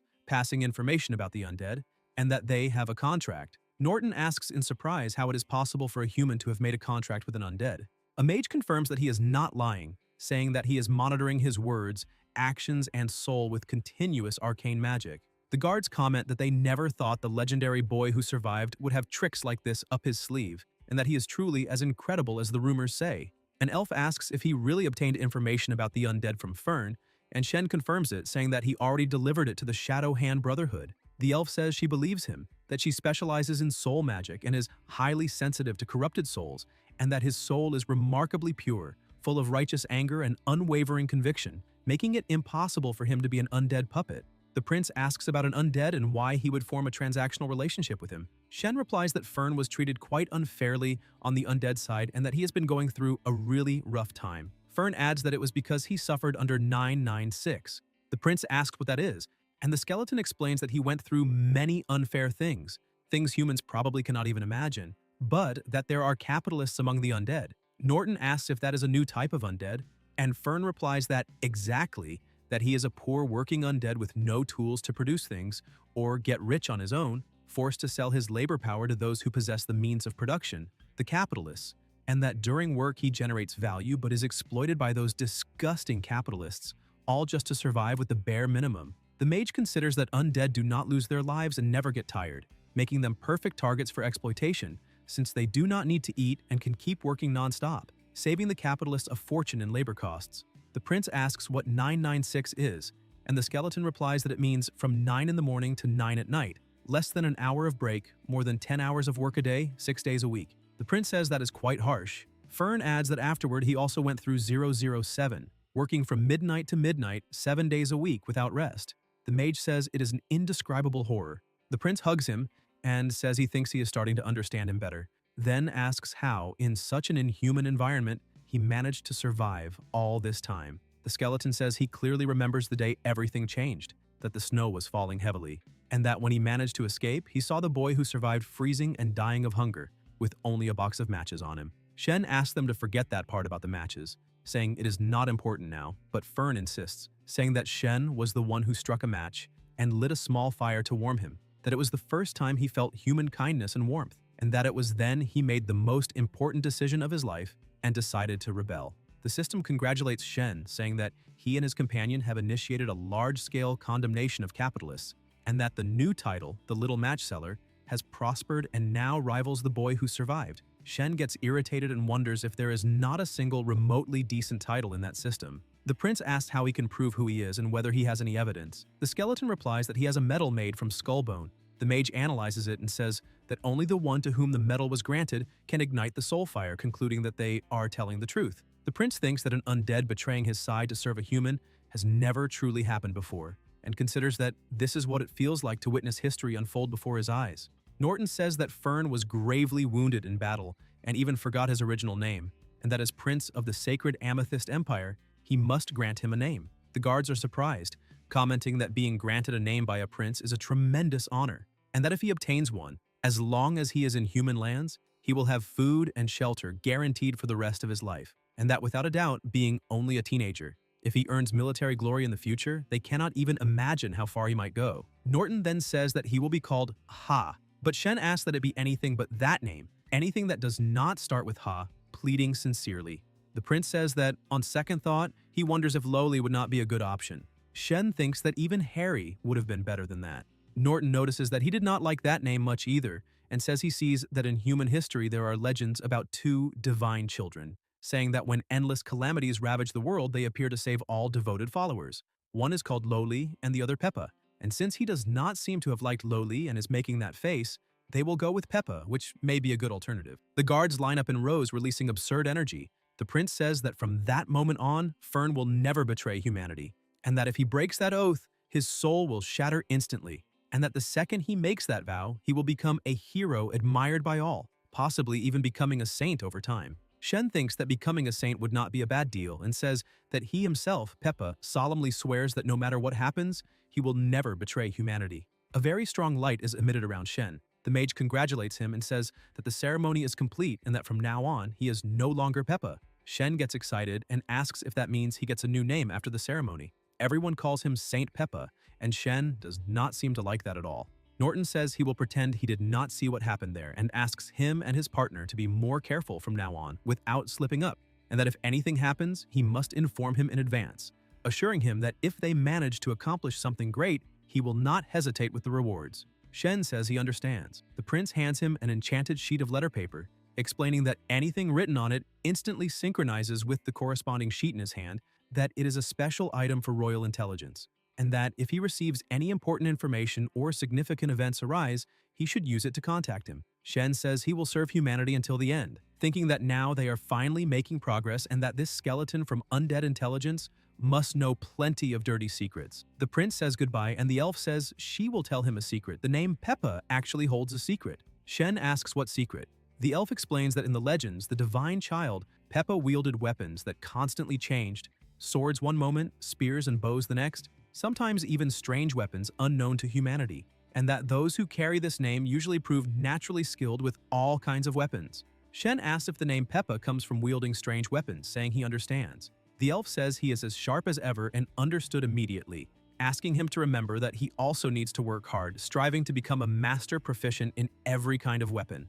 Shen asks if there are many people named Peppa, and the elf replies that quite a few, that she herself knows 5 humans, Old Peppa, Little Peppa, Red Peppa, Big Peppa, and Fat Peppa, and that he is the most special one, Saint Peppa, personally named by the royal family in the kingdom. Shen thinks it is somewhat comforting to know he is not the only one stuck with that name. The elf asks him to keep it up, saying that the prince has great hopes for him, and then they walk away. The skeleton calls Shen Peppa and says they should go too. Shen gets irritated, saying that he is provoking him and should not call him that. The skeleton asks why he is so angry, and Shen puts him into the ring, saying he is done for and that the calcium supplements are cancelled. As he approaches the door, Shen notices that the skeleton is standing still and did not enter the ring, and asks what the hell he is up to. The system then congratulates him for succeeding. He survived continuous encirclement by both undead and humans. The undead abandoned their hostility, and the humans did the same. The undead left behind the bone medallion and granted him the title the Little Match Seller. The prince of the human empire granted him the name Saint Peppa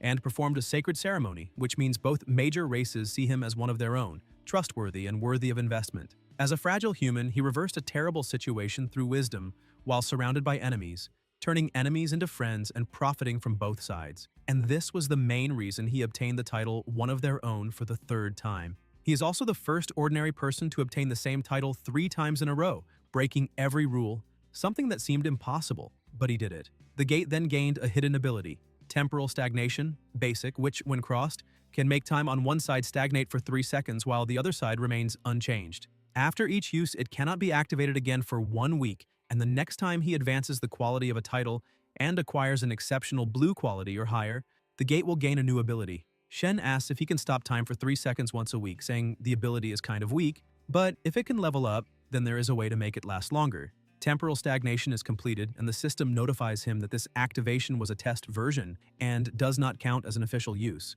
Shen asks if that is it, complaining that it was way too fast and says it is nothing, that it is just messing with him, thinking that it devoured the title One of Their Own. The system notifies him that the title has been devoured and that he gained 3 attribute points, with his current attribute points at 10. Shen lies down on his bed, saying that it is already 6 in the morning and that this is enough for the day, that he will work hard again the next day, and that he is sleepy and needs to sleep. Someone knocks on the door and Shen asks who it is. The voice replies that it is Qian Rushan and says they are leaving on the aircraft for the exam site. Guys, if you enjoyed the video, leave a like, comment, and subscribe to the channel so you don't miss new content. Thank you.